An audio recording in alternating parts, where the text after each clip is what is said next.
أعوذ بالله من الشيطان الرجيم بسم الله الرحمن الرحيم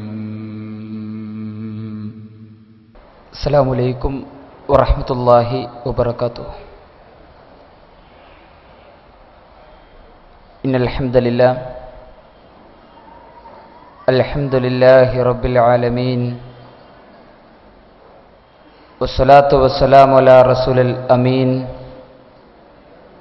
وعلى آله وصحابه الفائزين برضا الله أما بعد. أعوذ بالله من الشيطان الرجيم بسم الله الرحمن الرحيم قل إنما أدعو ربي ولا أشرك به أحدا. വേദിയിലെ ആദരണീയനായ കേരള ജംഇയ്യത്തുൽ ഉലമ secretary M Muhammad Madani, Kerala Nadwathul മുജാഹിദീൻ സംസ്ഥാന ഉപാധ്യക്ഷൻ എച്ച് മുഹമ്മദ് ബാബു സർ, സമാദരണീയരായ നേതാക്കളെ, പണ്ഡിതന്മാരെ, സഹോദരങ്ങളെ, സഹോദരിമാരെ, സുഹൃത്തുക്കളെ, കേരള നദ്വത്തുൽ മുജാഹിദീൻ കാക്കനാട് മണ്ഡലം കമ്മിറ്റി സംഘടിപ്പിക്കുന്ന ഒരാദർശ മുഖാമുഖം പരിപാടിയിലാണ് നാം സംഗമിച്ചിരിക്കുന്നത്. ഈ പരിപാടി കേൾക്കുവാനും കാര്യങ്ങൾ മനസ്സിലാക്കുവാനും അതനുസരിച്ച് ജീവിക്കുവാനും അല്ലാഹു സുബ്ഹാനഹു വ തആല നമുക്ക് തൗഫീക്ക് നൽകി നമ്മെ അനുഗ്രഹിക്കുമാറാകട്ടെ. കേരളത്തിലെ മുസ്ലിം സമൂഹത്തിന് ഒരു നൂറ്റാണ്ട് കാലഘട്ടങ്ങളോളമായി നവോത്ഥാനത്തിൻ്റെ ചരിത്രം പഠിപ്പിച്ചു കൊടുത്ത് കേരളീയ മുസ്ലിം സമൂഹത്തിനിടയിൽ അതിൻ്റെ ദൗത്യനിർവഹണ പ്രവർത്തനങ്ങളുമായി മുന്നോട്ട് നീങ്ങിക്കൊണ്ടിരിക്കുന്ന മുജാഹിദ് പ്രസ്ഥാനം ലോകത്തെ ഏറ്റവുമധികം തെറ്റിദ്ധാരണകൾക്ക് വിധേയമാക്കപ്പെട്ട വേദഗ്രന്ഥത്തെയും പ്രവാചകന്മാരെയും മതത്തെയും സംബന്ധിച്ച് ചർച്ച ചെയ്യുമ്പോൾ മുഹമ്മദ് നബി സല്ലല്ലാഹു അലൈഹി വസല്ലമയാണ് എന്നും വിശുദ്ധ ഖുർആനാണ് എന്നും ഇസ്ലാം എന്ന് പറയുന്ന മതമാണ് എന്നും സംശയം കൂടാതെ ഉത്തരം പറയാൻ കഴിയുന്ന ഒരു സാഹചര്യത്തിൽ കേരളത്തിലെ മുസ്ലിം സമൂഹത്തിനിടയിലും പൊതുസമൂഹത്തിനിടയിലും ഏറ്റവുമധികം തെറ്റിദ്ധാരണകൾക്ക് വിധേയമാക്കപ്പെട്ട ഒരു ആദർശ കൂട്ടായ്മ മുജാഹിദ് പ്രസ്ഥാനത്തോളം തുല്യമായി മറ്റൊന്നും ഉണ്ടാവില്ല എന്ന് ഇസ്ലാഹി പ്രസ്ഥാനത്തിൻ്റെ ആദർശത്തെക്കുറിച്ച് പഠിക്കുന്നവർക്കും മനസ്സിലാക്കുന്നവർക്കും സുതരാം വ്യക്തമാകുന്ന യാഥാർത്ഥ്യമാണ്. ഇസ്ലാഹി പ്രസ്ഥാനത്തെ സംബന്ധിച്ചിടത്തോളം മുജാഹിദ് പ്രസ്ഥാനത്തിൻ്റെ ചരിത്രങ്ങളും മുജാഹിദ് പ്രസ്ഥാനത്തിൻ്റെ ഇന്നലകളിലെ കാലഘട്ടങ്ങളിലെ പ്രബോധന പ്രവർത്തനങ്ങളും അന്ധവിശ്വാസങ്ങളിലേക്കും അനാചാരങ്ങളിലേക്കും അസത്യങ്ങളിലേക്കും അധാർമിക പ്രവർത്തനങ്ങളിലേക്കും ഒരിക്കലും ഈ സമുദായത്തെ കൈപിടിച്ചു കൊണ്ടുപോയിട്ടില്ല. ധാർമ്മിക വിപ്ലവത്തിന്റെ തുരുത്തിലേക്ക്, ധാർമ്മികതയുടെ നന്മയുടെ കൂട്ടായ്മകളിലേക്ക് മുസ്ലിം ഉമ്മത്തിനെ കൈപിടിച്ചുയർത്തിയ പാരമ്പര്യം അവകാശപ്പെടാൻ അർഹതയുള്ള ഒരേയൊരു സംഘടനയാണ് യഥാർത്ഥത്തിൽ മുജാഹിദ് പ്രസ്ഥാനം. മുജാഹിദ് പ്രസ്ഥാനം മുസ്ലിം ഉമ്മത്തിൽ വരുത്തിയ പരിവർത്തനങ്ങളും മുസ്ലിം സമുദായത്തിൽ വരുത്തിയ നവോത്ഥാന പ്രവർത്തനങ്ങളും വിശദീകരണങ്ങൾ ആവശ്യമില്ലാത്ത വിധം വ്യക്തമായി കൊണ്ടിരിക്കുന്ന ഒരു കാലഘട്ടത്തിലാണ് ഞാനും നിങ്ങളുമൊക്കെ ജീവിച്ചുകൊണ്ടിരിക്കുന്നത്. മുട്ടുവരെ മുണ്ട് കയറ്റിക്കുത്തി അരയിലൊരു ബെൽറ്റും കെട്ടി തല മുട്ടയിടിച്ച് നടന്നിരുന്ന ഏറനാടൻ മാപ്പിളമാരുടെ ചരിത്രങ്ങളിൽ നിന്നും കേരളത്തിലെ മുസ്ലിം സമൂഹത്തിന് ഒരു അഡ്രസ് ഉണ്ടാക്കിക്കൊടുത്ത പാരമ്പര്യം മുജാഹിദ് പ്രസ്ഥാനത്തിന് മാത്രം അവകാശപ്പെടാൻ കഴിയുന്ന ഒരു വസ്തുതയാണ്. നേരത്തെ ബഹുമാന്യനായ ഉദ്ഘാടകൻ ദീർഘമായ കാര്യങ്ങൾ വിശദീകരിച്ചു. മുജാഹിദ് പ്രസ്ഥാനത്തിന്റെ ചരിത്രവും കേരളത്തിലെ മുസ്ലിമീങ്ങൾക്കിടയിലേക്ക് മുജാഹിദ് പ്രസ്ഥാനം കടന്നു വന്നുകൊണ്ട് പറഞ്ഞുകൊടുത്ത നന്മകളും സുദീർഘമായ അദ്ദേഹത്തിന്റെ സംസാരങ്ങളിൽ നിന്ന് നാം മനസ്സിലാക്കുകയുണ്ടായി. വിദ്യാഭ്യാസ രംഗത്തും സാമൂഹിക രംഗത്തും സാംസ്കാരിക രംഗത്തും ധാർമ്മിക മേഖലയിലുമെല്ലാം ഇസ്ലാമിന്റെ തുരുത്തിലേക്ക് വിശ്വാസം എന്തെന്നറിയാത്ത, ധാർമ്മികത എന്തെന്നറിയാത്ത, നന്മകൾ എന്തെന്നറിയാത്ത, നവോത്ഥാന പ്രവർത്തനങ്ങൾ എന്തെന്നറിയാത്ത, വിശുദ്ധ ഖുർആൻ എന്തെന്നറിയാത്ത, പ്രവാചകൻ തിരുമേനിയുടെ ചര്യകൾ എന്തെന്നറിയാത്ത ഒരു സമുദായത്തെ കൈപിടിച്ചുയർത്തി ധാർമ്മിക വിപ്ലവത്തിന്റെ തുരുത്തും വേദവിജ്ഞാനങ്ങളുടെ ഖേദാരവുമായ വിശുദ്ധ ഖുർആനിന്റെ ആശയങ്ങളിലേക്ക് മുസ്ലിമീങ്ങളെ കൈപിടിച്ചുയർത്തിയ ചരിത്ര പാരമ്പര്യമാണ് മുജാഹിദ് പ്രസ്ഥാനത്തിന് ഈ സമൂഹത്തിന്റെ മുന്നിൽ സമർപ്പിച്ചു കൊടുക്കുവാനുള്ളത്. ഇവിടെ അന്ധവിശ്വാസങ്ങളുടെ കൂട്ടാളികളും ധാർമ്മികതയുടെ ശത്രുക്കളും അസത്യത്തിന്റെ കാവൽഭടന്മാരും ഈ സമൂഹത്തെ അധാർമിക വിപ്ലവങ്ങളിലേക്ക് കൊണ്ടുപോകാൻ ശ്രമിച്ചപ്പോൾ വിദ്യാഭ്യാസപരമായും സാമൂഹികമായും സാംസ്കാരികമായും എല്ലാ മേഖലകളിലും മുസ്ലിമീങ്ങളെ അന്ധകാരത്തിൽ തളച്ചിടാൻ ശ്രമിച്ചപ്പോൾ 1847 കേരളത്തിൽ അങ്ങ് മലപ്പുറം ജില്ലയിലെ പൊന്നാനിയുടെ തൊട്ടടുത്ത പ്രദേശം വെളിയങ്ങോടിന്റെ മണ്ണിൽ നിന്ന് ഉദിച്ചുയർന്നൊരു താരനക്ഷത്രം ഇങ്ങ് തിരുവനന്തപുരത്തേക്കൊരു കൊടുങ്കാറ്റ് പോലെ ആഞ്ഞടിച്ച ചരിത്രത്തിൽ നിന്ന് ഇസ്ലാഹി ആദർശത്തിന്റെ ദീപശിഖയുടെ പ്രയാണങ്ങൾ നമുക്ക് ആധുനിക ഘട്ടത്തിൽ വായിച്ചെടുക്കാൻ കഴിയും. നേരത്തെ മദനി സൂചിപ്പിച്ചതുപോലെ 1847 പൊന്നാനിക്ക് സമീപമുള്ള വെളിയങ്കോട് പ്രദേശത്ത് ഭൂജാതനായി 1912 ഈ കൊച്ചിയുടെ കൽവത്തിപ്പള്ളിയുടെ സമീപത്ത് മറമാടപ്പെട്ട സനാഉല്ലാ മക്തി തങ്ങളുടെ ചരിത്രം മുതൽ ഇസ്ലാഹി പ്രസ്ഥാനത്തിന്റെ പാരമ്പര്യത്തിന്റെ ചരിത്രങ്ങളാണ്. ആ 912 മുതൽ 2012 വരെ നീണ്ടുകിടക്കുന്ന ഒരു നൂറ്റാണ്ടുകാലം ഈ മുസ്ലിം ഉമ്മത്ത് അനുഭവിച്ച ഉന്നതമായ ആവേശകരമായ ചരിത്രങ്ങൾ നാം ഈ സമൂഹത്തിന് വിശദീകരിച്ചു കൊടുക്കേണ്ട ചരിത്രഘട്ടം കൂടി ഈ സന്ദർഭത്തിൽ നമുക്കുണ്ട്. മുസ്ലിമീങ്ങളുടെ നവോത്ഥാന പ്രവർത്തനങ്ങളെയും മുസ്ലിമീങ്ങളുടെ അന്തസ്സിനെയും മുസ്ലിം സമൂഹം ആദരിച്ചെടുത്ത കരുത്തിനെയും വിദ്യാഭ്യാസ രംഗത്തും സാമൂഹിക രംഗത്തും സാംസ്കാരിക രംഗത്തും ഈ സമുദായം ആർജിച്ചെടുത്ത കരുത്തും കഴിവും ചോർത്തിയെടുക്കാൻ ശ്രമിച്ചുകൊണ്ടിരിക്കുന്ന മതനിഷേധികൾക്കും മതയുക്തിവാദികൾക്കും ഈ സമൂഹത്തിൽ അന്ധവിശ്വാസം പ്രചരിപ്പിച്ചു കൊടുക്കുന്നവർക്കും ഈ സമുദായത്തെ അവരുടെ ആ പ്രവർത്തനങ്ങൾക്ക് വിട്ടുകൊടുക്കില്ല എന്ന ചരിത്ര നിയോഗമാണ് മുജാഹിദ് പ്രസ്ഥാനം ഈ സമൂഹത്തിൽ നിർവഹിച്ചുകൊണ്ടിരിക്കുന്നത്. വിദ്യാഭ്യാസ രംഗത്ത് അജ്ഞതകളിൽ ജീവിച്ചിരുന്ന കാലഘട്ടമുണ്ടായിരുന്നു. മതവിദ്യാഭ്യാസ സ്ഥാപനങ്ങളിലേക്ക് മാത്രമല്ല, ഭൗതിക വിദ്യാഭ്യാസ സ്ഥാപനങ്ങളിലേക്ക് പോലും തങ്ങളുടെ മക്കളെ പറഞ്ഞേക്കാത്ത, തങ്ങളുടെ മക്കളെ കടത്തിവിടാത്ത, വിജ്ഞാനമെന്തെന്നറിയാത്ത ഈ സമൂഹത്തിനിടയിൽ തിരുവനന്തപുരത്തിന്റെ വക്കത്ത് നിന്ന് കൊടുങ്കാറ്റ് പോലെ കാസർഗോഡ് വരെ അഞ്ഞടിച്ച വക്കം അബ്ദുൽ ഖാദർ മൗലവിയുടെ വിദ്യാഭ്യാസ രംഗത്തെ നവോത്ഥാന പ്രവർത്തനങ്ങൾ, ആലപ്പുഴ ജില്ലയുടെ ഹൃദയഭാഗത്ത് തലയുയർത്തി നിൽക്കുന്ന ലജ്നത്തുൽ മുഹമ്മദിയ സ്ഥാപനങ്ങൾ മുതൽ അങ്ങ് കാസർഗോഡ് വരെ വക്കം മൗലവി നടത്തിയ വിദ്യാഭ്യാസ പ്രവർത്തനങ്ങൾ ചരിത്രത്തിനൊരു മാർഗരേഖയായി കേരളത്തിലെ മുസ്ലിമീങ്ങൾക്കൊരു അന്തസ്സായി ഇന്നും നിലനിൽക്കുന്നുണ്ട്. അന്ന് മലയാളം പഠിക്കൽ ആരിനെടുത്താണെന്ന് പറഞ്ഞവർ ഒരു ഭാഗത്തുണ്ടായിരുന്നു. ഇംഗ്ലീഷ് ഭാഷ പഠിക്കൽ നരകത്തിലെ ഭാഷയാണെന്ന് പറഞ്ഞവർ മറുഭാഗത്തുണ്ടായിരുന്നു. ഇവിടെ പുരോഗമനത്തിന്റെ വക്താക്കൾ എന്നറിയപ്പെട്ട് ഇവിടെ ഇന്നത്തെ മുസ്ലിം സമൂഹത്തിന്റെ പരിഷ്കരണ പ്രവർത്തനങ്ങളുടെ നേതൃത്വം ഞങ്ങളാണ് എന്ന് പറയുന്ന രാഷ്ട്രീയ ഇസ്ലാമിസ്റ്റുകൾ, ഇവിടത്തെ യാഥാസ്ഥിക വിഭാഗം ഒരു ഭാഗത്ത് നിൽക്കുമ്പോൾ പുരോഗമനത്തിന്റെ വക്താക്കളാണെന്ന് പറഞ്ഞ് RSSന് ബദലായി ഒരു നാണയത്തിന്റെ മറുഭാഗമായി കേരളത്തിലും ലോകത്തും ഇവിടെ ഇസ്ലാം വിരുദ്ധ ശക്തികൾക്ക് നേതൃത്വം കൊടുക്കാൻ ആധുനികതയുടെ മുഖം മൂടികളിൽ നിന്ന് കടന്നു വന്ന ഈ ഇസ്ലാമിസ്റ്റ് വക്താക്കൾ മറുഭാഗത്ത് നിന്ന് അവർ പറഞ്ഞത് കലാലയങ്ങൾ കൊലാലയങ്ങളാണെന്നായിരുന്നു. വിദ്യാഭ്യാസ സ്ഥാപനങ്ങളിലേക്ക് കുട്ടികളെ പറഞ്ഞേക്കുന്നത് കൊലാലയങ്ങളിലേക്ക് കുട്ടികളെ പറഞ്ഞേക്കുന്നതിന് തുല്യമാണ് എന്ന് വിശ്വസിച്ചിരുന്ന മറുഭാഗത്തെ ഇസ്ലാമിസ്റ്റുകളും ഒരു ഭാഗത്തെ പുരോഹിതന്മാരും ഇവർക്കിടയിൽ നിന്ന് കൃത്യമായ ഇസ്ലാമിന്റെ അളവുകോല് വെച്ച് വിദ്യാഭ്യാസ രംഗത്തേക്ക് മുസ്ലിമീങ്ങളെ കൈപിടിച്ചുയർത്തിക്കൊണ്ടുവന്ന മുജാഹിദ് പ്രസ്ഥാനം വിശുദ്ധ ഖുർആൻ പഠിക്കരുതെന്ന് പറഞ്ഞ കാലമുണ്ടായിരുന്നു. വിശുദ്ധ ഖുർആൻ പഠിക്കാൻ പാടില്ലെന്ന് പറഞ്ഞിരുന്ന ഒരു കാലഘട്ടമുണ്ടായിരുന്നു. മുസ്ലിമീങ്ങൾക്ക് ഖുർആൻ പഠിച്ചാൽ പിഴച്ചു പോകുമെന്ന് വിശ്വസിച്ചിരുന്ന ഒരു സമൂഹമുണ്ടായിരുന്നു കേരളത്തിൽ. 1970കളിലും 80കളിലും മലയാളത്തിൽ പുറത്തിറങ്ങിയ ഒരു പുസ്തകമുണ്ട്. ഇ.കെ. ഹസൻ മുസ്ലിയാർ എന്ന് പറയുന്ന ഒരു പുരോഹിതൻ മലയാളത്തിൽ എഴുതിയ ഒരു പുസ്തകം. ആ പുസ്തകത്തിന്റെ 16ാമത്തെ പേജിൽ വിശുദ്ധ ഖുർആനിനെ കുറിച്ച് അദ്ദേഹം പറഞ്ഞത്, ഖുർആനിന്റെ ഒരു ആയത്ത് പോലും പഠിക്കൽ പൊതുജനങ്ങളെ സംബന്ധിച്ചിടത്തോളം ഒരു ബാധ്യതയുമില്ല. ഖുർആനിലെ ഒരു ബാധ്യതയുമില്ല പൊതുജനങ്ങളെ സംബന്ധിച്ച്. ഒരായത്ത് പോലും ഖുർആനിൽ നിന്ന് പഠിക്കൽ, ഓതൽ നിർബന്ധമായത് ഫാത്തിഹ മാത്രമാണ്. അതിന്റെ തന്നെ അർത്ഥം പഠിക്കൽ നിർബന്ധവുമില്ല, സുന്നത്തുമില്ല.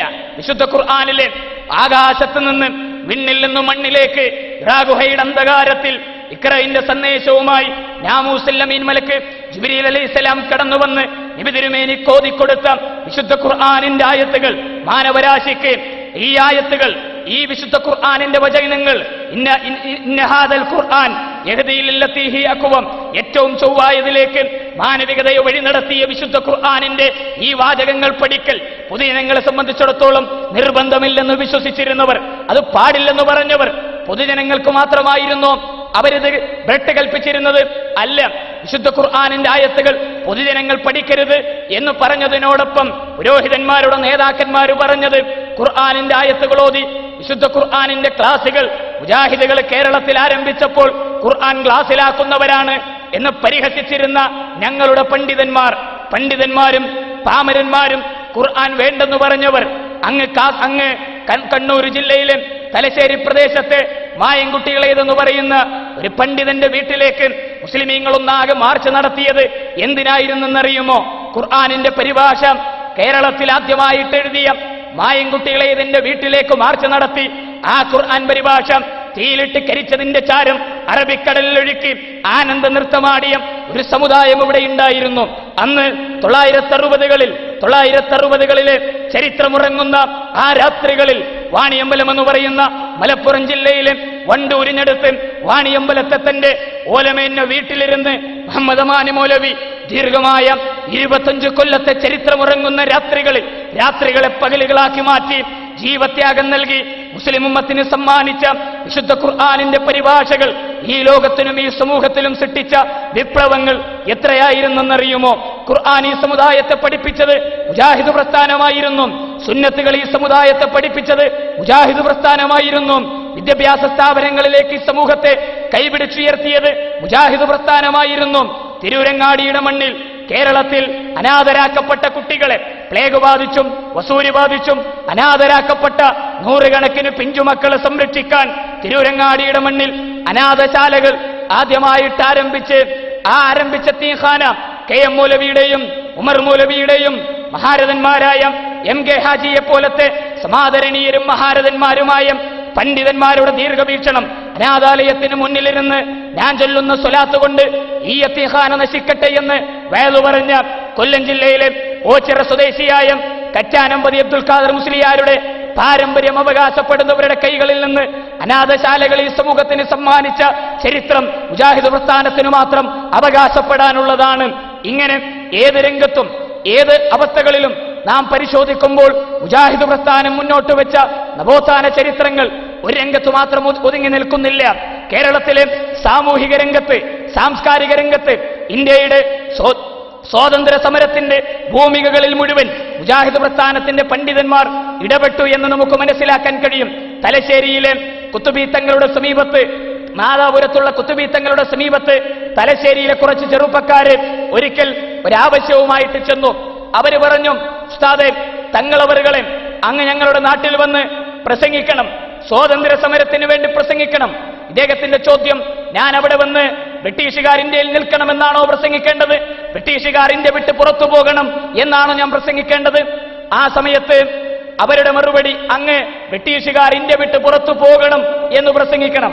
അപ്പൊ ചോദിച്ചു, എന്തിനാണ് തലശ്ശേരിയിൽ ഞാൻ വന്ന് പ്രസംഗിക്കേണ്ട ആവശ്യം? അപ്പൊ അവര് പറഞ്ഞു, ആ ചെറുപ്പക്കാര് പറഞ്ഞു, തലശ്ശേരിയിൽ സ്വാതന്ത്ര്യ സമരത്തിന്റെ രംഗങ്ങളിലേക്ക് മുസ്ലിമീങ്ങളെ രംഗത്തിറക്കാൻ പ്രസംഗിച്ചുകൊണ്ട് നടക്കുന്നത് KM മൗലവിയെ പോലത്തെ, KM സീതി സാഹിബിനെ പോലത്തെ, വക്കം അബ്ദുൽ ഖാദർ മൗലവിയെ പോലത്തെ, അതുപോലെ തന്നെ മുജാഹിദ് ഇസ്ലാഹി പ്രസ്ഥാനത്തിന്റെ വഹാബികളായ നേതാക്കന്മാരാണ്. നമ്മുടെ ഉലമാക്കളെ ആരെയും ആ വഴിക്ക് കാണുന്നില്ല. അതുകൊണ്ട് അങ്ങൊന്ന് വന്ന് പ്രസംഗിക്കണം. ആ സമയത്ത് കുത്തുബി തങ്ങൾ പറഞ്ഞ മറുപടി, വിശുദ്ധ ഖുർആനിലെ സൂറത്ത് മാഇദയിലെ 82-ാമത്തെ ആയത്തിന്റെ അടിസ്ഥാനത്തിൽ ബ്രിട്ടീഷുകാർ ഇന്ത്യ ഭരിക്കണമെന്നാണ് ഖുർആൻ പറയുന്നത്. അഹ്ലു കിതാബിനോടാണ് മുസ്ലിമീങ്ങൾക്ക് അധികം ബന്ധമുള്ളത്. അതുകൊണ്ട് ഇന്ത്യ ബ്രിട്ടീഷുകാർ ഭരിക്കണമെന്നാണ് ഞാൻ ആഗ്രഹിക്കുന്നതും ഖുർആൻ പഠിപ്പിക്കുന്നതും. അതുകൊണ്ട് ബ്രിട്ടീഷുകാർക്കെതിരെ ഞാൻ പ്രസംഗിക്കില്ലെന്ന് പറഞ്ഞവരുടെ പിൻഗാമികൾ മുജാഹിദ് പ്രസ്ഥാനത്തെ സാമ്രാജ്യത്വ ശക്തികളുടെ ഏജന്റുമാരാണെന്ന് ആക്ഷേപിക്കുന്ന ഒരു സാഹചര്യം കൂടി നമുക്ക് മുന്നിലുണ്ട്. ഒരു ഭാഗത്ത് പുരോഹിതന്മാര് സ്വാതന്ത്ര്യ സമരത്തിനെതിരെ ഡൽഹിയിലെ വൈസ്രോയിയായിരുന്ന ഇർവിൻ പ്രഭുവും ഭാര്യയും ബോംബെയിൽ നിന്ന് രക്ഷപ്പെട്ടപ്പോ കേരളത്തിൽ സ്വലാത്ത് മജ്ലിസ് ഉണ്ടാക്കി. ഞങ്ങളുടെ സ്വലാത്ത് കൊണ്ട് ഒരു ഉപദ്രവവും കൂടാതെ ആ വൈസ്രോയി രക്ഷപ്പെട്ടതിന് പ്രമേയം പാസാക്കിയ പുരോഹിതന്മാർ ഒരു ഭാഗത്ത്, മറുഭാഗത്തോ മൗലാന മൗദൂദിയുടെ നേതൃത്വത്തിലുള്ള ജമാഅത്തെ ഇസ്ലാമി സ്വാതന്ത്ര്യ സമരത്തിന്റെ ഭൂമികയിൽ നിന്ന് മുസ്ലിമീങ്ങളെ തിരിച്ചു വിളിച്ചു. ഇന്ത്യൻ സ്വാതന്ത്ര്യ സമരത്തിൽ പങ്കെടുക്കുന്നതും അതിനുവേണ്ടി പ്രവർത്തിക്കുന്നതും അതിനുവേണ്ടി രക്തം ചിന്തുന്നതും അതിനുവേണ്ടി സമ്പത്ത് ചിലവാക്കുന്നതും കൊടിയ ശിർക്കാണെന്ന് പ്രസംഗിച്ചുകൊണ്ട് ജമാഅത്തെ ഇസ്ലാമിയുടെ നേതാക്കന്മാർ കേരളക്കരയിൽ അരങ്ങ് തകർക്കുന്ന മറുഭാഗവും ഇവിടെയാണ് മുജാഹിദ് പ്രസ്ഥാനം ഇടപെട്ടത്. മുജാഹിദ് പ്രസ്ഥാനം സ്വാതന്ത്ര്യ സമരത്തിലേക്ക് മുസ്ലിമീങ്ങളെ രംഗത്തിറക്കി. അതുപോലെ തന്നെ ഈ സാമ്രാജ്യത്വ ശക്തികളുടെ കുടിലതന്ത്രങ്ങളെ മുഴുവൻ അതിശക്തമായ പോരാട്ടത്തിലൂടെ ഈ സനാഉല്ലാ മക്തി തങ്ങളെ പോലെ, വക്കം മൗലവിയെ പോലെ, കെ എം മൗലവിയെ പോലെ, കെ ഉമർ മൗലവിയെ പോലെ, കട്ടിലശ്ശേരി മുഹമ്മദ് മൗലവിയെ പോലെ മഹാരഥന്മാരും സാത്വികന്മാരുമായ പണ്ഡിതന്മാർ എതിർത്തു തോൽപ്പിച്ചു. ഇവിടെ പലരും പറയും മുജാഹിദ് പ്രസ്ഥാനം ഒന്നും ഇവിടെ ഉണ്ടാക്കിയിട്ടില്ല, ഒന്നും ഇവിടെ നൽകിയിട്ടില്ല, ഒരാദർശവും ഇവിടെ പഠിപ്പിച്ചിട്ടില്ല. കാരണവന്മാരാരും പഠിപ്പിക്കാത്ത പുതിയ ഒരു കാര്യമാണ് മുജാഹിദ് പ്രസ്ഥാനം ഇവിടെ പഠിപ്പിക്കുന്നതും വിശദീകരിക്കുന്നതുമെന്ന് ചില ആളുകളൊക്കെ ഇത് പറഞ്ഞു നടക്കുന്നുണ്ട്. ഇവിടെ ഈ നരേന്ദ്രൻ കമ്മീഷൻ റിപ്പോർട്ട് നടപ്പിലാക്കണമെന്നും സച്ചാർ കമ്മിറ്റി റിപ്പോർട്ട് നടപ്പിലാക്കണമെന്നും ഇവിടെയുള്ള മൗദൂദിസ്റ്റുകൾ പറഞ്ഞു നടക്കുമ്പോൾ, പ്രകടനം നടത്തുമ്പോൾ, റാലി നടത്തുമ്പോൾ തലമുതിർന്നു പോയ അവരുടെ ഉപ്പമാര്, തല നരച്ചുപോയ അവരുടെ കാരണവന്മാര് ഈ സമുദായത്തിനും സമൂഹത്തിനും ചെയ്തു കൊടുത്ത ക്രൂരത എത്ര വലുതായിരുന്നു നിങ്ങൾക്കറിയുമോ? സർട്ടിഫിക്കറ്റുകൾ ചീന്തിയെറിഞ്ഞ് ഗവൺമെന്റ് ഓഫീസുകളുടെ മുന്നിൽ 4 കഷ്ണങ്ങളാക്കി SSLC പരീക്ഷയുടെയും അതുപോലെ തന്നെ ഉയർന്ന പരീക്ഷകളുടെയും ഗവൺമെന്റ് പരീക്ഷകളുടെയും സർട്ടിഫിക്കറ്റുകൾ ചീന്തിയെറിഞ്ഞ് തിരിച്ചുപോയവർ, കോടതികളിൽ പങ്കെടുക്കൽ ശിർക്കാണെന്ന് പറഞ്ഞവർ, വോട്ട് ചെയ്യൽ നിഷിദ്ധമാണെന്ന് പറഞ്ഞവർ, എല്ലാ പിന്തിരിപ്പനാശയങ്ങളിലേക്കും മുസ്ലിമീങ്ങളെ കൈപിടിച്ചുയർത്തിയ ഈ ഇവിടെയുള്ള മൗദൂദിസ്റ്റുകളുടെ കൈകളിൽ നിന്ന് മുസ്ലിം ഉമ്മത്തിനെ മോചിപ്പിച്ചെടുത്ത ചരിത്രവും മുജാഹിദ് പ്രസ്ഥാനത്തിന് മാത്രം അവകാശപ്പെട്ടതാണ് എന്ന് നാം മനസ്സിലാക്കേണ്ടതുണ്ട്. അടിയന്തരാവസ്ഥക്കാലത്ത് ജമാഅത്തെ ഇസ്ലാമി നിരോധിക്കപ്പെട്ടു, RSS നിരോധിക്കപ്പെട്ടു, വ്യത്യസ്തങ്ങളായ സംഘടനകൾ ഇന്ത്യ രാജ്യത്ത് നിരോധിക്കപ്പെട്ടു. അടിയന്തരാവസ്ഥക്കാലത്ത് അതിനു മുമ്പ് വോട്ട് ചെയ്യൽ ശിർക്കാണെന്ന് പറഞ്ഞ ജമാഅത്തെ ഇസ്ലാമി ആ ശിർക്ക് തൗഹീദാക്കി മാറ്റാൻ ഒരു അടിയന്തരാവസ്ഥക്കാലം വേണ്ടി വന്നു. ജയിലിലെത്തി RSSകാരുമായി സംസാരിച്ചു, അവരൊന്നുവെടുക്കാൻ വെള്ളം നൽകി. അവസാനം ഒന്നുവെടുത്ത് വെള്ളം നൽകി നിസ്കരിച്ചതിന് ശേഷം അടിയന്തരാവസ്ഥയുടെ ശിക്ഷ കഴിഞ്ഞ് പുറത്തിറങ്ങി. ഈ ഇന്ത്യ രാജ്യത്ത് തെരഞ്ഞെടുപ്പ് നടന്നപ്പോൾ ജമാഅത്തെ ഇസ്ലാമി ആദ്യം വോട്ട് നൽകിയത് ജനതാ പാർട്ടിക്കായിരുന്നുവെന്ന് ഇവിടെയുള്ള മതേതരത്വ വിശ്വാസികളും ജനാധിപത്യ വിശ്വാസികളും തിരിച്ചറിയേണ്ടതുണ്ട്. പള്ളിയിടകത്ത് മുജാഹിദുകൾ അല്ലാഹു അക്ബർ എന്ന് പറയുമ്പോൾ പള്ളിക്ക് പുറത്ത് മുജാഹിദുകൾക്ക് അല്ലാഹു അക്ബർ ഇല്ലെന്ന് പരിഹസിച്ചവർ, മുജാഹിദുകൾക്ക് ലീഗ് അക്ബറും കോൺഗ്രസ് അക്ബറും മാർക്സിസ്റ്റ് അക്ബറും CPM അക്ബറുമാണ് എന്ന് പരിഹസിച്ച് നടന്നവർക്ക് പള്ളിക്കകത്തും അല്ലാഹു അക്ബർ ഇല്ല, പള്ളിക്ക് പുറത്തും അല്ലാഹു അക്ബർ ഇല്ലാത്ത ഗതികേടുകളിലേക്ക് ഈ സമൂഹത്തിൽ നിന്ന് എത്തിപ്പെടേണ്ടി വന്നതിന്റെ ഒരു ദുരന്തം നാം കണ്ടുകൊണ്ടിരിക്കുന്നു. ഇവിടെയാണ് മുജാഹിദ് പ്രസ്ഥാനം അതിന്റെ കൃത്യമായ പ്രവർത്തന പദ്ധതികളുമായി മുന്നോട്ട് നീങ്ങിയത്. ഇത് പറയുമ്പോൾ ഒരുപക്ഷെ എന്റെ പ്രിയപ്പെട്ട സഹോദരങ്ങൾ തെറ്റിദ്ധരിക്കും.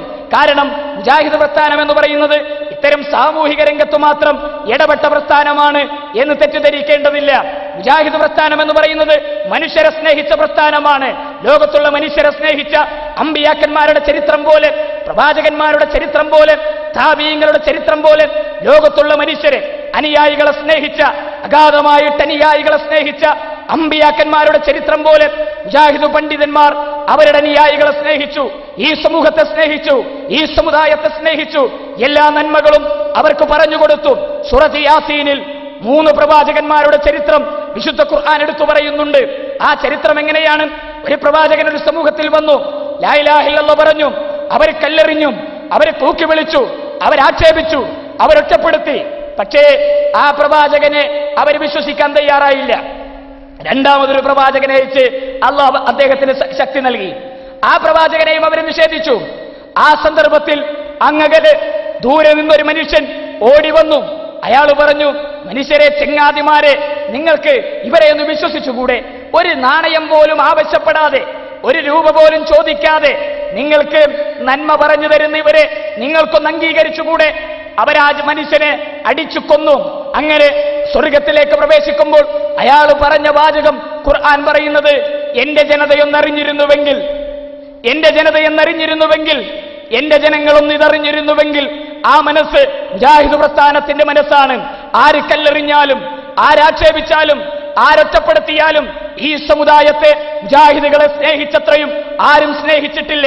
മലപ്പുറം ജില്ലയിലെ മുത്തന്നൂരിലെ തങ്ങളുടെ ചരിത്രം അറിയാത്തവരില്ലല്ലോ.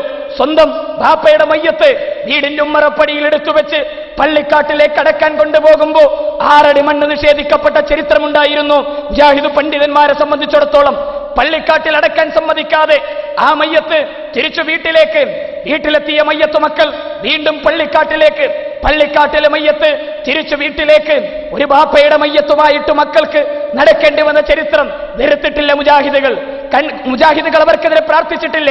മുജാഹിദ് പ്രസ്ഥാനം അവരെ ശത്രുക്കളായി കണ്ടിട്ടില്ല. സ്നേഹിച്ചു അവരോട് തൗഹീദ് പറഞ്ഞു. മനുഷ്യരെ, അള്ളാഹുവിന്റെ പ്രവാചകന്റെ ചരിത്രം അറിയില്ല നിങ്ങൾക്ക്? അള്ളാഹുവിന്റെ റസൂലിന്റെ ജീവിതത്തെക്കുറിച്ച് അറിയില്ല നിങ്ങൾക്ക്? അരക്കെട്ട് വിളിച്ച് നരകത്തിലേക്ക് പോകുന്ന മനുഷ്യരെ സ്വർഗത്തിലേക്ക് തിരിച്ചു വിളിച്ച തീക്കുണ്ടാരങ്ങളിലേക്ക് പാഞ്ഞെടുക്കുന്ന ഈ ആമ്പാറ്റകളെ പോലെ പാഞ്ഞെടുക്കുന്ന പ്രാണികളെ തട്ടിത്തെറിപ്പിച്ച് അതിൽ നിന്ന് രക്ഷപ്പെടുത്തുന്നത് പോലെ നരകത്തിലേക്ക് കടന്നു പോകുന്ന മനുഷ്യരുടെ അരക്കെട്ട് പിടിച്ച് സ്വർഗത്തിലേക്ക് അവരെ തിരിച്ചു കൊണ്ടുവന്ന പ്രവാചകൻ തിരുമേനിയുടെ ചരിത്രം അറിയില്ലേ?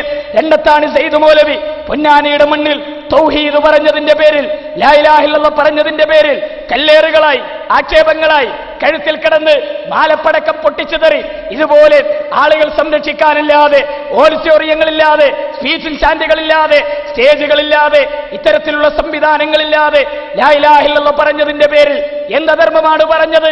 കേരളത്തിലെ മുസ്ലിമീങ്ങളുടെ വീടുകൾക്ക് കല്ലെറിയാൻ സെയ്ദ് മൗലവി പോയിട്ടില്ല. ആളുകൾ ആക്ഷേപിക്കാൻ സെയ്ദ് മൗലവി പോയിട്ടില്ല. ഒരാളെയും സെയ്ദ് മൗലവി തെറി വിളിച്ചിട്ടില്ല. ഒരാളുടെ വീട്ടിലും അതിക്രമം ചെയ്തിട്ടില്ല. മറിച്ച് മനുഷ്യരെ അള്ളാഹുവിനെ മാത്രം ആരാധിക്കണം, പടച്ചവനെ മാത്രം ആരാധിക്കണം എന്ന് പറഞ്ഞതിന്റെ പേരിൽ അദ്ദേഹത്തിന് അനുഭവിക്കേണ്ടി വന്ന മാരകമായ പ്രതിസന്ധികൾ, കല്ലേറുകൾ, കൂക്കുവിളികൾ, കഴുത്തിലേക്ക് പൊട്ടിച്ചിട്ട മാലപ്പടക്കം കഴുത്തിൽ കിടന്ന് പൊട്ടിത്തീരുവോളം മനുഷ്യരെ ലാ ഇലാഹ ഇല്ലല്ലാഹ് പറയടോ എന്ന് കണ്ണുനീരോടുകൂടി തൗഹീദ് പറഞ്ഞ ഭാരതന്മാരായ മനുഷ്യരെ സ്നേഹിച്ച മുജാഹിദുകൾ. അങ്ങനെ പൊന്നാനിയിൽ ആശുപത്രിയിൽ അദ്ദേഹത്തെ അഡ്മിറ്റാക്കുമ്പോൾ അന്നത്തെ സഖാവ് ഇമ്പിച്ചി ബാബ സാഹിബ് സെയ്ദ് മൗലവിയെ സന്ദർശിക്കാൻ വന്നു. മാർക്സിസ്റ്റുകാരൻ മന്ത്രി സഖാവ് ഇമ്പിച്ചി ബാബ അന്ന് കടന്നു വന്നിട്ട് സെയ്ദ് മൗലവിയോട് ചോദിച്ചു, മൗലവി, ആരാണ് അങ്ങയോട് ഇത് പ്രവർത്തിച്ചത്? ഞാൻ നടപടിയെടുക്കാം. സെയ്ദ് മൗലവി ഇമ്പിച്ചി ബാബയുടെ കൈ പിടിച്ചിട്ട് പറഞ്ഞു, എനിക്കവരോട് പ്രതികാരമില്ല, എനിക്കവരോട് പ്രതിഷേധമില്ല, എനിക്കവരോട് വിഷമമില്ല.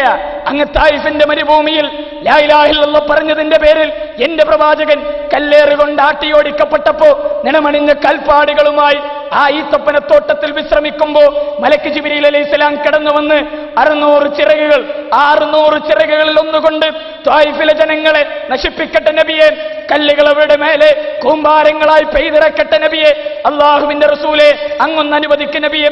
റസൂലുള്ളാഹിന്റെ മറുപടി, ഇല്ല, അല്ലാഹുമ്മ ഫിർ ലിഖൗമി, ഞാൻ എന്റെ ജനങ്ങളെ സ്നേഹിക്കുന്നു, ഞാൻ എന്റെ ജനതയെ സ്നേഹിക്കുന്നു, ഞാൻ അവരോട് കരുണ കാണിക്കുന്നു, ഞാൻ അവർക്ക് വിട്ടുവീഴ്ച ചെയ്തു കൊടുക്കുന്നു.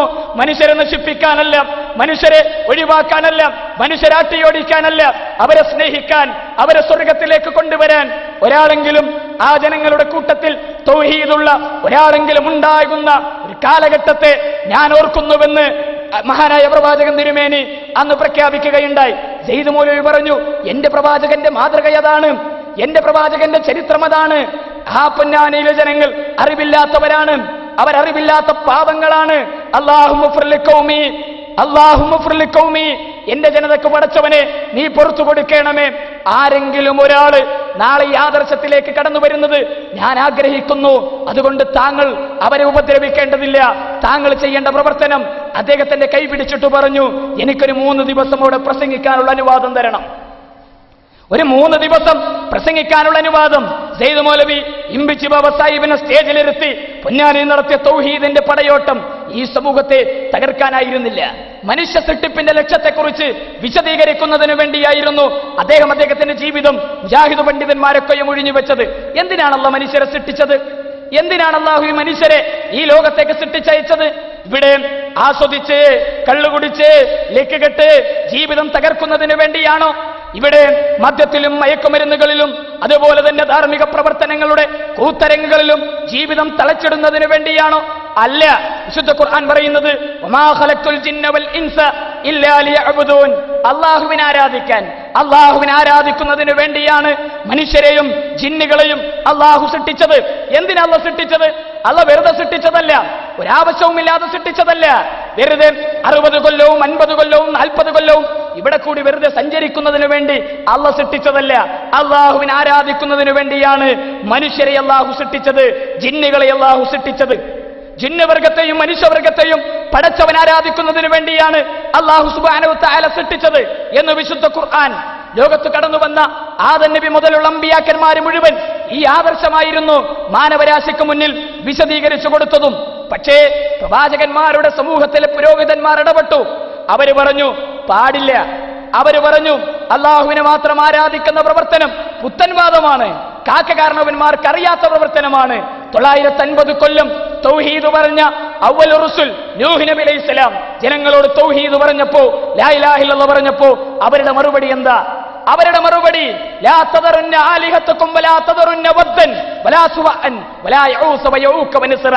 ഈ നസ്റിനെ, ഈ വദ്ദിനെ, ഈ സുവായിനെ, ഈ യഊസിനെ, ഈ യഊക്കിനെ, ഈ നസ്റിനെ നിങ്ങൾ കൈയൊഴിയരുത്. ആ നൂഹ് എന്ത് പിരാന്തും പറഞ്ഞോട്ടെ, അവൻ എന്ത് പൊട്ടത്തരവും പറഞ്ഞോട്ടെ, അവൻ എന്ത് കാര്യങ്ങളും വേണമെങ്കിൽ പറഞ്ഞോട്ടെ, പക്ഷെ നിങ്ങൾ നിങ്ങളുടെ ഔലിയാക്കന്മാരെ കൈവിടരുത്. പക്ഷേ 950 കൊല്ലം തൗഹീദിന്റെ ശബ്ദമുയർത്തി വീട് വീടാന്തരം കയറിയിറങ്ങി ഖാല റബ്ബി ഇന്നി ദഅഉതു ഖൗമി ലൈലം വനഹാറ. രാപ്പകൽ ഭേദമന്യേ, രാവ് വ്യത്യാസമില്ലാതെ, പകൽ വ്യത്യാസമില്ലാതെ തൗഹീദിന്റെ ആശയങ്ങളുമായി നാടും നഗരവും കയറിയിറങ്ങിയ നൂഹ് നബി അലൈഹിസ്സലാം ഇങ്ങ് പോന്ന് അവിടെ പുരോഹിതന്മാരിടപെട്ടു. ഇബ്രാഹിം നബിയുടെ ചരിത്രം പുരോഹിതന്മാരിടപെട്ടു. തൗഹീദ് പറഞ്ഞ ഇബ്രാഹിം നബി അലൈഹി സ്വലാമയുടെ മുന്നിൽ പുരോഹിതന്മാർ കടന്നു വന്നു. ബാപ്പയുടെ രൂപത്തിൽ കടന്നു വന്നു, ജനങ്ങളുടെ രൂപത്തിൽ കടന്നു വന്നു, ഭരണാധികാരിയുടെ രൂപത്തിൽ കടന്നു വന്നു. ഇബ്രാഹിം നബി നടത്തിയ ചരിത്ര പ്രസിദ്ധമായ വാദപ്രതിവാദം ഖുർആൻ വിശദീകരിക്കുന്നുണ്ട്. ഇബ്രാഹിം നബി അലൈഹി സ്വലാം നടത്തിയ വാദപ്രതിവാദം വിശുദ്ധ ഖുർആൻ എടുത്തു പറയുന്നുണ്ട്. ഇബ്രാഹിം നബി നമ്രൂദിന്റെ രാജകൊട്ടാരത്തിൽ ചെന്നു. നമ്രൂദ് പറഞ്ഞു, ഞാനാണോ ദൈവം? ഞാനാ ദൈവം. അപ്പൊ ഇബ്രാഹിം നബിയുടെ അടുത്ത ചോദ്യം, നീ ദൈവമാണോ? അതെ, ഞാൻ ദൈവമാണ്. എങ്കിൽ ഇബ്രാഹിം നബി അലൈഹി സ്വലാമിന്റെ മറുപടി, പടിഞ്ഞാറസ്തമിക്കുന്ന സൂര്യനെ കിഴക്കസ്തമിപ്പിക്ക്, കിഴക്കുദിക്കുന്ന സൂര്യനെ നീ പടിഞ്ഞാറുദിപ്പിക്ക്. ഉത്തരം മുട്ടിപ്പോയ ആ വാദപ്രതിവാദത്തിൽ എന്ന് ഖുർആൻ. ഇസ്ലാഹി പ്രസ്ഥാനം പ്രവാചകന്മാരുടെ പാരമ്പര്യത്തില, പ്രവാചകന്മാരുടെ പാതയിലാണ് മുജാഹിദ് പ്രസ്ഥാനം നിലകൊള്ളുന്നത് എന്ന് പ്രിയപ്പെട്ടവരെ നമ്മൾ മനസ്സിലാക്കണം. പുരോഹിതന്മാരിടപെട്ടു. ഇബ്രാഹിം നബിയുടെ കാലഘട്ടത്തിൽ നമ്രൂദ് രാജാവ് കടന്നു വന്നു. മൂസ നബിയുടെ ചരിത്രത്തിൽ ഫറോവ ചക്രവർത്തി കടന്നു വന്നു. അതുപോലെ തന്നെ ആദ് സമൂഹത്തിലെയും സമൂദ് ഗോത്രത്തിലെയും മദിയൻ ഗോത്രത്തിലെയും പുരോഹിതന്മാരിടപെട്ടു. പ്രവാചകൻ സല്ലല്ലാഹു അലൈഹി വസല്ലമയുടെ കാലഘട്ടത്തിലും പുരോഹിതന്മാർ ശക്തമായി ലാ ഇലാഹ ഇല്ലല്ലാഹ് മുഹമ്മദ് റസൂലുള്ളാഹ് എന്ന ആശയത്തിനെതിരെ ശക്തമായി രംഗത്ത് വന്നു. ഇക്കാലഘട്ടത്തിലും പുരോഹിതന്മാർ വളരെ ശക്തമായി സമൂഹത്തിലും ഇടപെട്ടു, ഈ സമൂഹത്തിലും പ്രവർത്തിച്ചു. മുജാഹിദ് പ്രസ്ഥാനം തൗഹീദ് എന്തുകൊണ്ട് ഈ സമൂഹത്തിൽ പറയുന്നു? എന്തുകൊണ്ട് ഇന്നത്തെ മുസ്ലിമീങ്ങളോട് ലാ ഇലാഹ ഇല്ലല്ലാഹ് പറയുന്നു? ഇപ്പൊ ഇന്നലെ ഈ കഴിഞ്ഞ വ്യാഴാഴ്ച മൂവാറ്റുപുഴയിൽ, എറണാകുളം ജില്ലയിലെ മൂവാറ്റുപുഴയിൽ മുജാഹിദ് പ്രസ്ഥാനം ഒരു വാദപ്രതിവാദം നടത്തി. വാദപ്രതിവാദത്തിൽ മുജാഹിദ് പക്ഷം ഒന്നാമത് സുന്നി പക്ഷത്തോട് ചോദിച്ച ചോദ്യം, പ്രാർത്ഥന അല്ലാഹുവിനോട് മാത്രം എന്ന പ്രമേയം ഇബ്ലീസിന്റെ വാദമാണ് എന്ന കാന്തപുരം സുന്നികളുടെ വാദത്തിന് ഖുർആനിൽ നിന്ന് തെളിവായി ഒരായത്തുദ്ധരിക്കണം. കേരളത്തിലെ മുസ്ലിമീങ്ങൾ വിചാരിച്ചു ഞങ്ങൾക്കെങ്ങനെ വാദമില്ലെന്നവർ പറയുമെന്ന്. ഞങ്ങൾക്ക് പ്രാർത്ഥന അല്ലാഹുവിനോട് മാത്രം എന്ന പ്രമേയം ഇബ്ലീസിന്റെ വാദമാണ് എന്ന്, വാദമില്ലെന്ന് പറയുമെന്ന് വിചാരിച്ചു. പക്ഷെ അവർ പറഞ്ഞത് ഞങ്ങൾക്കെങ്ങനെ വാദമുണ്ട് എന്ന് തന്നെ. പ്രാർത്ഥന പടച്ചവനോട് മാത്രം എന്ന പ്രമേയം ഇബ്ലീസിന്റെ പ്രമേയമാണെന്ന് വിശ്വസിക്കുന്ന ഒരു വിഭാഗം മുസ്ലിമീങ്ങൾ ഈ കേരളത്തിന്റെ മണ്ണിൽ നിലനിൽക്കുന്നുണ്ട് എന്ന് മാത്രമല്ല, എത്രത്തോളം അബദ്ധജടിലമായ അപകടകരമായ വിശ്വാസം, എല്ലാ കഴിവും പടച്ചവനാണെന്ന് വിശ്വസിച്ച് സമുദ്രത്തിലെ ദേവനായ വരുണനോട് ചോദിച്ചാൽ ശിർക്കാണോ, ഒരാൾ കാഫിറാവുകയില്ല എന്ന വിശ്വാസം വെച്ചു പുലർത്തുന്നവർ. മൂവാറ്റുപുഴ നമ്മൾ ചോദിച്ചു, ഗുരുവായൂരപ്പ രക്ഷിക്കണേ എന്ന് വിശ്വസിക്കുന്ന ഒരു മുസ്ലിം കാഫിറാവുകയില്ല എന്ന വാദത്തിന് തെളിവായി ഖുർആനിൽ നിന്ന് ഒരായത്തുദ്ധരിക്കണം ആവശ്യപ്പെട്ടു. 8 അവസരം, 1 കഴിഞ്ഞു, 2 കഴിഞ്ഞു, 3 കഴിഞ്ഞു, 4 കഴിഞ്ഞു, 5 കഴിഞ്ഞു, 6 കഴിഞ്ഞു, 7 കഴിഞ്ഞു. ഒരായത്തിന്റെ ഘട്ടം പോലും തെളിവുദ്ധരിക്കാൻ കഴിയാതെ ആളില്ലാത്ത പോസ്റ്റിലേക്ക് 8ാമത്തെ അവസരത്തിൽ ആയത്തുമായി കടന്നു വന്നു. ഇന്നമാ വലിയുക്കുമുള്ള ആയത്തോതി. എന്ത് 1ാമത്തെ അവസരത്തിൽ ഓതാതിരുന്നത്? എന്ത് 2ാമത്തെ അവസരത്തിൽ പറയാതിരുന്നത്? എന്ത് 3ാമത്തെ അവസരത്തിൽ പറയാതിരുന്നത്? എന്ത് 4ാമത്തെ അവസരത്തിൽ പറയാതിരുന്നത്? ഇല്ല, ഒരു പ്രമാണവും മുജാഹിദ് പ്രസ്ഥാനത്തിന്റെ ആദർശ കോട്ടകൾക്ക് മുന്നിൽ പിടിച്ചു നിൽക്കാൻ ഒരു പ്രമാണവും ഒരുത്തന്റെയും കൈകളിലില്ല എന്ന് മുജാഹിദ് പ്രസ്ഥാനത്തിന്റെ പ്രൗഢി കൊണ്ട് പറയുന്നതല്ല, ഒരു അഹങ്കാരമായി പറയുന്നതല്ല. മുജാഹിദ് പണ്ഡിതന്മാരുടെയും മുജാഹിദ് നേതൃത്വത്തിന്റെയും സൗന്ദര്യം കൊണ്ട് പറയുന്നതല്ല. അവരുടെ കൈകളിൽ ഇരിക്കുന്ന വിശുദ്ധ ഖുർആനിന്റെ ആ വിശുദ്ധ ഖുർആനിന്റെ ചരിത്ര സത്യമാണ്, ആ ധൈര്യമാണ് മുജാഹിദ് പ്രസ്ഥാനത്തെ ഇത്തരം സംവാദങ്ങൾക്കും വാദപ്രതിവാദങ്ങൾക്കും പ്രേരിപ്പിച്ചുകൊണ്ടിരിക്കുന്നത്. എത്ര സങ്കടകരമാണെന്നറിയുമോ അവിടെ കണ്ട ദൃശ്യം? വിശുദ്ധ ഖുർആനിൽ നിന്ന് ഒരു ആയത്തോതാൻ പറഞ്ഞിട്ട് ഖുർആൻ അവരുടെ കൈകളിലില്ല, കൊണ്ടുവന്നിരുന്നു. ഒരുപാട് പെട്ടികളിൽ കിതാബുകൾ, പുസ്തകങ്ങൾ നിരത്തി വെച്ചിരുന്നു. പക്ഷേ അള്ളാഹുവിന്റെ ഖുർആൻ കൈകളിൽ ഉണ്ടായിരുന്നില്ല, കൊടുത്തു. ഇവിടെ വേദിയിലിരിക്കുന്ന ഹനീഫ മൗലവി ഉണ്ടായിരുന്നു ആ സംവാദത്തിൽ. അദ്ദേഹം പറഞ്ഞു, ഖുർആനാണ് എന്റെ കയ്യിൽ, ഞാൻ മധ്യസ്ഥന്മാർക്ക് കൊടുക്കാം, നിങ്ങളുടെ കൈകളിൽ ഇല്ലെങ്കിൽ ഒന്ന് ഓത്. എത്രയോ പ്രാവശ്യം ആവർത്തിച്ചു പറഞ്ഞിട്ടും ഒരു ഖുർആൻ പോലും കൈകളില്ലാതെ അത്ര വെറുപ്പാ ഖുർആനിനോട്, അത്ര വിരോധമാണ് ഖുർആനിനോട്. മാലക്കിതാബുകളിലും മാലപ്പാട്ടുകളിലും പുരോഹിതന്മാരുടെ കിസ്സപ്പാട്ടുകളിലും ചരിത്രകഥകളിലും ഈ സമുദായത്തെ തളച്ചിടുമ്പോ പാടില്ല. പടച്ചവനിലേക്ക് മനുഷ്യരെ തിരിച്ചു വിളിക്കണമെന്ന് കേരളത്തിലെ മുസ്ലിമീങ്ങളോട് പറഞ്ഞു പോയതാണോ മുജാഹിദ് പ്രസ്ഥാനം ചെയ്ത പുത്തൻവാദം?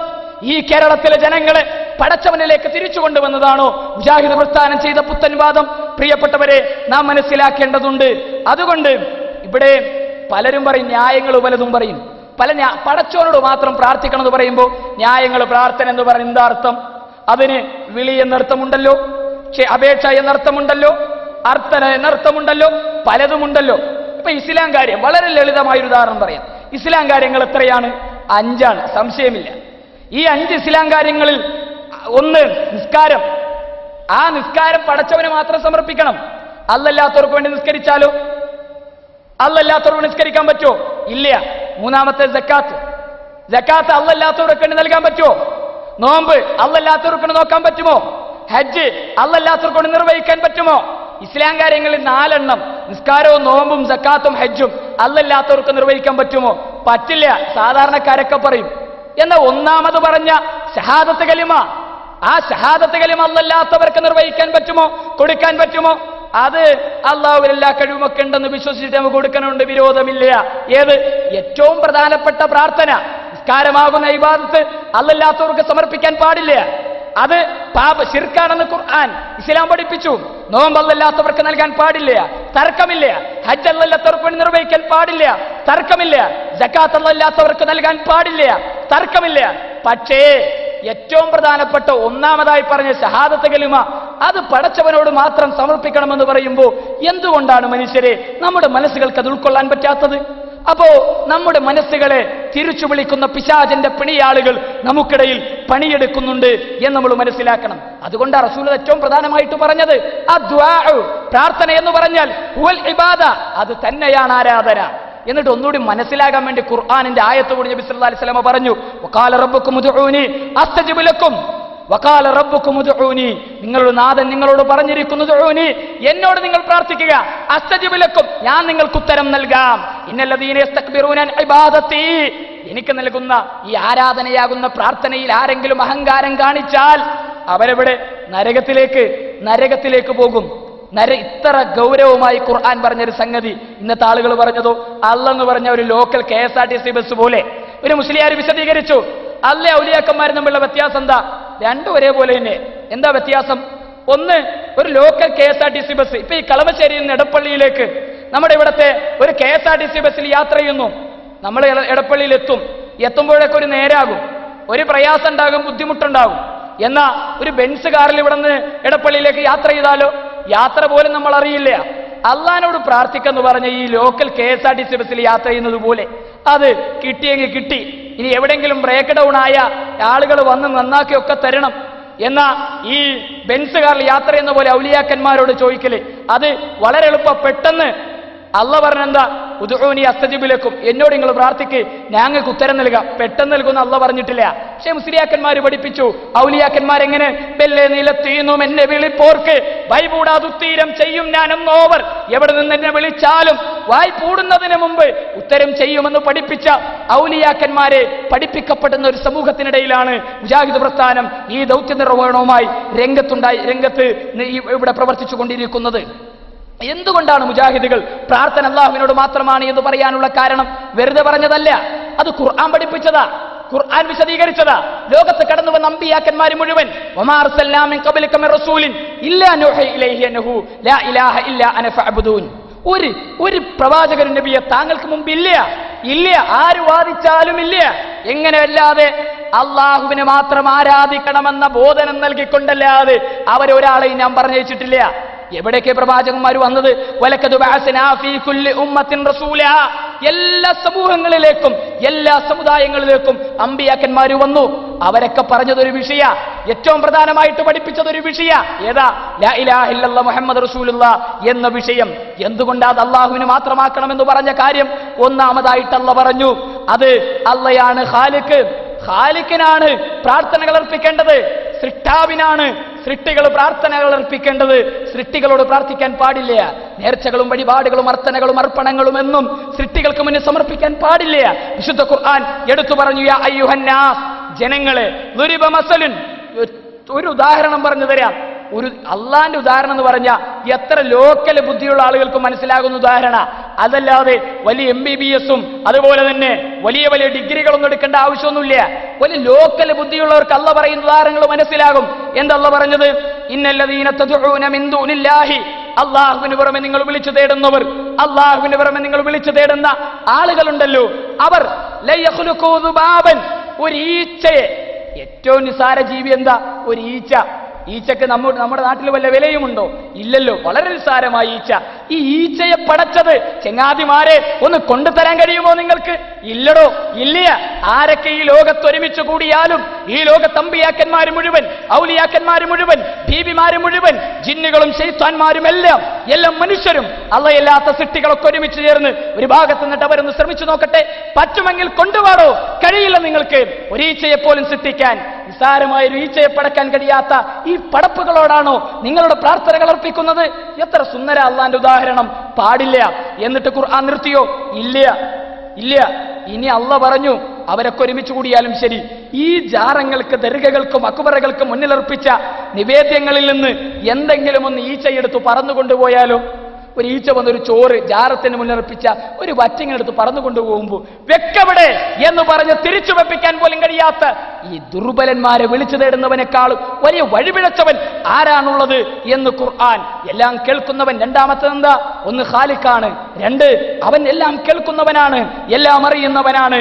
ഇന്നഹു ഹുവസ് സമീഉൽ അലീം, എല്ലാം കേൾക്കുന്നവനും എല്ലാം അറിയുന്നവനുമാണ് അവൻ. എല്ലാ പ്രാർത്ഥനകൾക്കും ഉത്തരം ചെയ്യുന്നവനാണല്ല. എന്നാ ഇന്നത്തെ മുസ്ലിമീങ്ങളോ? അള്ളാന്റെ ഔലിയാക്കന്മാരെന്ന് പറഞ്ഞ് അള്ള കാണുന്നത് പോലെ കാണാനും, അള്ള കേൾക്കുന്നത് പോലെ കേൾക്കാനും, അള്ള അറിയുന്നത് പോലെ അറിയാനും ആർക്ക് കഴിയും? മൊയ്തി ശൈഖിന് കഴിയും, റിഫായി ശൈഖിന് കഴിയും, അതുപോലെ തന്നെ മുനമ്പത്ത ബീബിക്ക് കഴിയും. ഇവിടെ മുസ്ലിം ആണോ എന്ന് പോലും അറിയാത്ത ഓച്ചിറയിലെ ദാമോദരൻ ഉപ്പാപ്പാക്ക് പോലും കഴിയും. ഇവിടെ രസകരമായൊരു വസ്തു എന്താ അറിയോ? ഏഷ്യാനെറ്റ് ചാനൽ പുറത്തുവിട്ടു, ഓച്ചിറ ഉപ്പാപ്പ എന്ന് പറയുന്നത് ദാമോദരേട്ടനാ. കള്ളു വാങ്ങിക്കൊടുത്തവർ പറഞ്ഞു, ഞാൻ ചാരായം വാങ്ങിക്കൊടുത്തിട്ടുണ്ട്, കഞ്ചാവ് വീട് ഞാൻ കൊടുത്തിട്ടുണ്ട്, അതുപോലെ തന്നെ പല ഓച്ചിറയിലെ ക്ഷേത്രത്തിൽ നീട്ടി ഓംകാരം ചെല്ലുന്നത് ഞാൻ കണ്ടിട്ടുണ്ട് എന്ന് മുജാഹിദുകൾ ആരോപണം ഉന്നയിച്ചതല്ല. ഓച്ചിറയിലെ മനുഷ്യർ, അമുസ്ലിങ്ങളായ ആളുകൾ പോലും നീട്ടിപ്പറഞ്ഞത് ചാനലുകൾ പറഞ്ഞു. മൂവാറ്റുപുഴ സംവാദത്തിൽ ചോദിച്ചു, അല്ലാഹുവല്ലാത്തവരോട് വിളിച്ചു തേടാൻ ഇവിടെ ഓച്ചിറ ഉപ്പാപ്പ രക്ഷിക്കണേ, പെണ്ണ് കെട്ടാൻ പൂതി മസ്താനെ കാക്കണേ, തുണിയെടുക്കാത്ത മുണ്ട് പൊക്കി മൂത്രമൊഴിക്കുന്ന വേങ്ങര കോയപ്പാപ്പ രക്ഷിക്കണേ എന്ന് സമസ്തക്കാര് വിളിച്ചു തേടുന്ന ഇതുപോലെ ഒരു തേട്ടത്തിന് ഖുർആൻ എന്നൊരായത്ത് ധരിക്കാൻ കഴിയുമോ? അപ്പോഴോ തക്ബീർ ധ്വനികളൊന്നുമില്ലാതെ അനുയായികൾ നിരാശരായ അനുയായികൾ അവസാനം ഓച്ചിറ ദാമോദരേട്ടൻ എന്ന് പറയുമ്പോ അല്ലാഹു അക്ബർ മുഴക്കിയ അനുയായികൾ കേൾക്കണേ, ഒരു സമുദായത്തിന്റെ ദുരന്തം, ഒരു സമൂഹത്തിന്റെ ദുരന്തം, ഒരു സമൂഹത്തിന്റെ നാശത്തിന്റെ ആഴം എത്ര വലുതാണ് എന്ന് നിങ്ങൾ അറിയണം. ഓച്ചിറയിലെ ദാമോദരൻ ഔലിയ അല്ലാഹു അക്ബർ, പെണ്ണ് കെട്ടാൻ പൂതി മസ്താൻ അല്ലാഹു അക്ബർ, തുണിയെടുക്കാത്ത നഗ്നനായി നടന്ന് മൂത്രമൊഴിക്കുന്ന വേങ്ങര കോയപ്പാപ്പ അല്ലാഹു അക്ബർ, ലാ ചൊറിയില്ലല്ലാ അല്ലാഹു അക്ബർ, തക്ബീർ മുഴക്കുന്ന ആൾക്കൂട്ടമായിട്ട് കേരളത്തിലെ മുസ്ലിമീങ്ങളെ അധപ്പതിപ്പിക്കുന്ന മനുഷ്യരുടെ കൈകളിൽ നിന്ന് ജഗന്നിയന്താവായ തമ്പുരാന്റെ മഹത്വത്തിലേക്ക് മാനവികതയെ കൊണ്ടുവരാൻ പാടുപെട്ട് പണിയെടുത്തതാണോ മുജാഹിദ് പ്രസ്ഥാനം ചെയ്ത തെറ്റ്? ഇതാണോ മുജാഹിദ് പ്രസ്ഥാനം ചെയ്ത അന്ധവിശ്വാസം? ഇതാണോ മുജാഹിദ് പ്രസ്ഥാനം ചെയ്ത പുത്തൻവാദം? പറയണം മുജാഹിദ് പ്രസ്ഥാനത്തിന്റെ വിമർശകന്മാർ. കാണേണ്ടിയിരുന്ന ആ രംഗം അത്ര ദുരന്തമായിരുന്നു അന്നവിടെ മുസ്ലിയാക്കന്മാരും അനുയായികളും കാണിച്ചു കൂട്ടിയ രംഗങ്ങൾ. അത്ര ദുരന്തമായിരുന്നു. ഇവരെ ഇങ്ങനെയുള്ള ആളുകൾ എല്ലാം കേൾക്കും, എല്ലാം അറിയും. ഇവിടെ ഖുർആനിലായ തിന്നമാ വലിയക്കുമുള്ള മുസ്ലിയാർ ഓതി. എന്തിനാ ഇവിടെ ഈ പുത്തനത്താണിയിൽ പെണ്ണ് കെട്ടാൻ പൂതി മസ്താന ഔലിയുണ്ട്. അയാളുടെ കറാമത്ത് എന്താ? അയാളിങ്ങനെ നടക്കും. അയാളിങ്ങനെ നടക്കുമ്പോൾ എപ്പോഴും ചൊല്ലുന്ന ദിക്ർ, പെണ്ണ് കെട്ടാൻ പൂതി കാശില്ലാത്ത കേട്, പെണ്ണ് കെട്ടാൻ പൂതി കാശില്ലാത്ത കേട്, ഇതിങ്ങനെ പറഞ്ഞെടുക്കും. അങ്ങനെ ആ നാട്ടിലെ ചെറുപ്പക്കാരൊക്കെ കൂടി ചേർന്നിട്ട് അയാൾക്കൊരു പെണ്ണ് കെട്ടിച്ചെടുക്കാനൊക്കെ തീരുമാനിച്ചു. ദീർഘമായൊരു ചരിത്രം. അയാൾ മരിച്ചു. അയാൾ പെണ്ണൊന്നും കിട്ടിയില്ല. കല്യാണം കഴിക്കാതെ ഇയാൾ മരിച്ചു. ഇയാളുടെ മയ്യത്തോണ്ട് മറമാടിയതിനു ശേഷമാണ് ആൾക്കാർ ആലോചിച്ചത്, ഒരു പേര് കൊടുക്കണമല്ലോ, ഒരു പേര് കൊടുക്കണം. അവരാലോചിച്ച് എന്താ പേര്? ആർക്കും അറിയില്ല. അവസാനം ആ ജാറത്തിന്റെ മുകളിൽ എഴുതി വെച്ചു പേര്. എന്താ? പെണ്ണ് കെട്ടാൻ പൂതി മസ്താൻ. പെണ്ണ് കെട്ടാൻ. ഇത് കളവ് പറഞ്ഞതല്ല, ചിരിക്കാൻ പറഞ്ഞതല്ല. പുത്തനത്തെ ഇത് മുജാഹിദ്, ഇത് ആ വാദപ്രതിവാദ സ്റ്റേജിൽ നിന്ന് ഇയാളുടെ പേര് പറയുമ്പോ അല്ലാഹു അക്ബർ എന്ന് ചൊല്ലുന്ന അനുയായി വൃന്ദങ്ങളെ, ഈ സമുദായത്തിന്റെ ഗതികേട് എത്ര വലുതാണ് എന്ന് ഞാൻ വിശദീകരിക്കേണ്ടതില്ലല്ലോ. ഇയാളെയൊക്കെ വിളിച്ചു തേടാൻ വേങ്ങരയിലെ കോയപ്പാപ്പ ആളുകൾ വന്നു, മഴയില്ല, മഴ വേണം. അവയാള് മുണ്ടിങ്ങനെ പൊക്കി അണ്ടാണ് മൂത്രമൊഴിച്ചു. അതാ വരുന്നു തകർപ്പൻ മഴ. ഔലിയാക്കന്മാരുടെ കറാമത്ത് പറയുമ്പോ മുണ്ട് പൊക്കി മനുഷ്യരുടെ മുന്നിൽ നാണമില്ലാതെ മൂത്രമൊഴിച്ചവനെ ഔലിയാക്കന്മാരായി കൊണ്ടുവരരുത്. അള്ളാഹുവിന്റെ ഔലിയാക്കന്മാരാരാ? ആരാണ് അള്ളാഹുവിന്റെ ഔലിയാക്കന്മാർ? അവരല്ലാഹുവിൽ വിശ്വസിക്കുന്ന, അള്ളാഹുവിന്റെ പ്രവാചകന്റെ സുന്നത്തുകൾ കൈമുതലാക്കി സ്വീകരിക്കുന്ന, സിദ്ദീഖ് പറഞ്ഞ പോലത്തെ, ഉമറുൽ ഫാറൂഖിനെ പോലത്തെ, ഉസ്മാൻ അഫ്ഫാൻ റളിയല്ലാഹുവിനെ പോലത്തെ, അലി ഇബ്നു അബീ ത്വാലിബ് റളിയല്ലാഹുവിനെ പോലത്തെ മഹാരഥന്മാരായ ഔലിയാക്കന്മാരുടെ ചരിത്രം പറയുമ്പോ ഇത്തരത്തിലുള്ള ഈ വേങ്ങരയിലെ കോയപ്പാപ്പാനൊക്കെ വിളിച്ചു തേടാൻ സമസ്തക്കാരൻ ഖുർആനിൽ ആയത്ത് ധരിച്ച് ഇന്നമാ വലിയക്കുമുള്ള. എന്തിനായത്ത്? ഈ പെണ്ണ് കെട്ടാൻ പൂതി മസ്താനെ വിളിക്കാൻ, ഈ ദാമോദരേട്ടനെ വിളിക്കാൻ, ചാരായം കുടിക്കുന്ന, കള്ളു കുടിക്കുന്ന, കഞ്ചാവ് വലിക്കുന്ന ദാമോദരേട്ടനെ വിളിക്കാൻ സമസ്തക്കാരൻ ഖുർആനിൽ ആയത്ത് ധരിച്ചു. എപ്പോ? ആളില്ലാത്ത പോസ്റ്റിക്ക് ഗോളടിച്ചിട്ട് 8 അവസരത്തിൽ 7 അവസരത്തിൽ ഓതിയിട്ടില്ല. 7 ചാൻസ് കിട്ടിയിട്ട് ഓതിയിട്ടില്ല. 8ാമത്തെ ചാൻസ് പിന്നെ മറുപടി ഇല്ലല്ലോ. അപ്പം മൂപ്പര് പറഞ്ഞു, ഞാനിങ്ങോട്ട് പോകുമ്പോ കാന്തപുരം ഉസ്താദിനെ വിളിച്ചു. അപ്പൊ കാന്തപുരം ഉസ്താദിനോട് പറഞ്ഞു, ഈ ആയത്ത് ഓതിയാ മതി എന്ന് പറഞ്ഞിരുന്നു. കാന്തപുരത്തിന്റെ കറാമത്ത. അങ്ങനെയാണെങ്കിൽ ചെങ്ങാതിമാരെ, കാന്തപുരം അത്ര വലിയ കറാമത്തുള്ള ആളാണെങ്കിൽ ഇത് 1ാമത്തെ പ്രാവശ്യം ഓതിയാ പോരെ? ആദ്യത്തെ പെട്ടെന്നോ എന്തിനാ? മുജാഹിദുകൾക്ക് ഇനി പറയാൻ അവസരമില്ലാത്തപ്പോ ഇവിടെ ആയത്തോതി ഒരു ഖുർആനിന്നൊരു തെളിവ്, ഒരു കണ്ടം, ഒരു കഷ്ണം, ഒരു വരി വിശുദ്ധ ഖുർആനിൽ അല്ലാത്തവരോട് വിളിച്ചു തേടാൻ ഇല്ല. അത് ഖുർആൻ പറഞ്ഞതാ, മുജാഹിദുകളുടെ കഴിവല്ല. വമയ്യദഉ മഅല്ലാഹി ഇലാഹൻ ആഖറ ലാ ബുർഹാൻ. ഒരു പ്രമാണവുമില്ല, ഒരു തെളിവുമില്ല.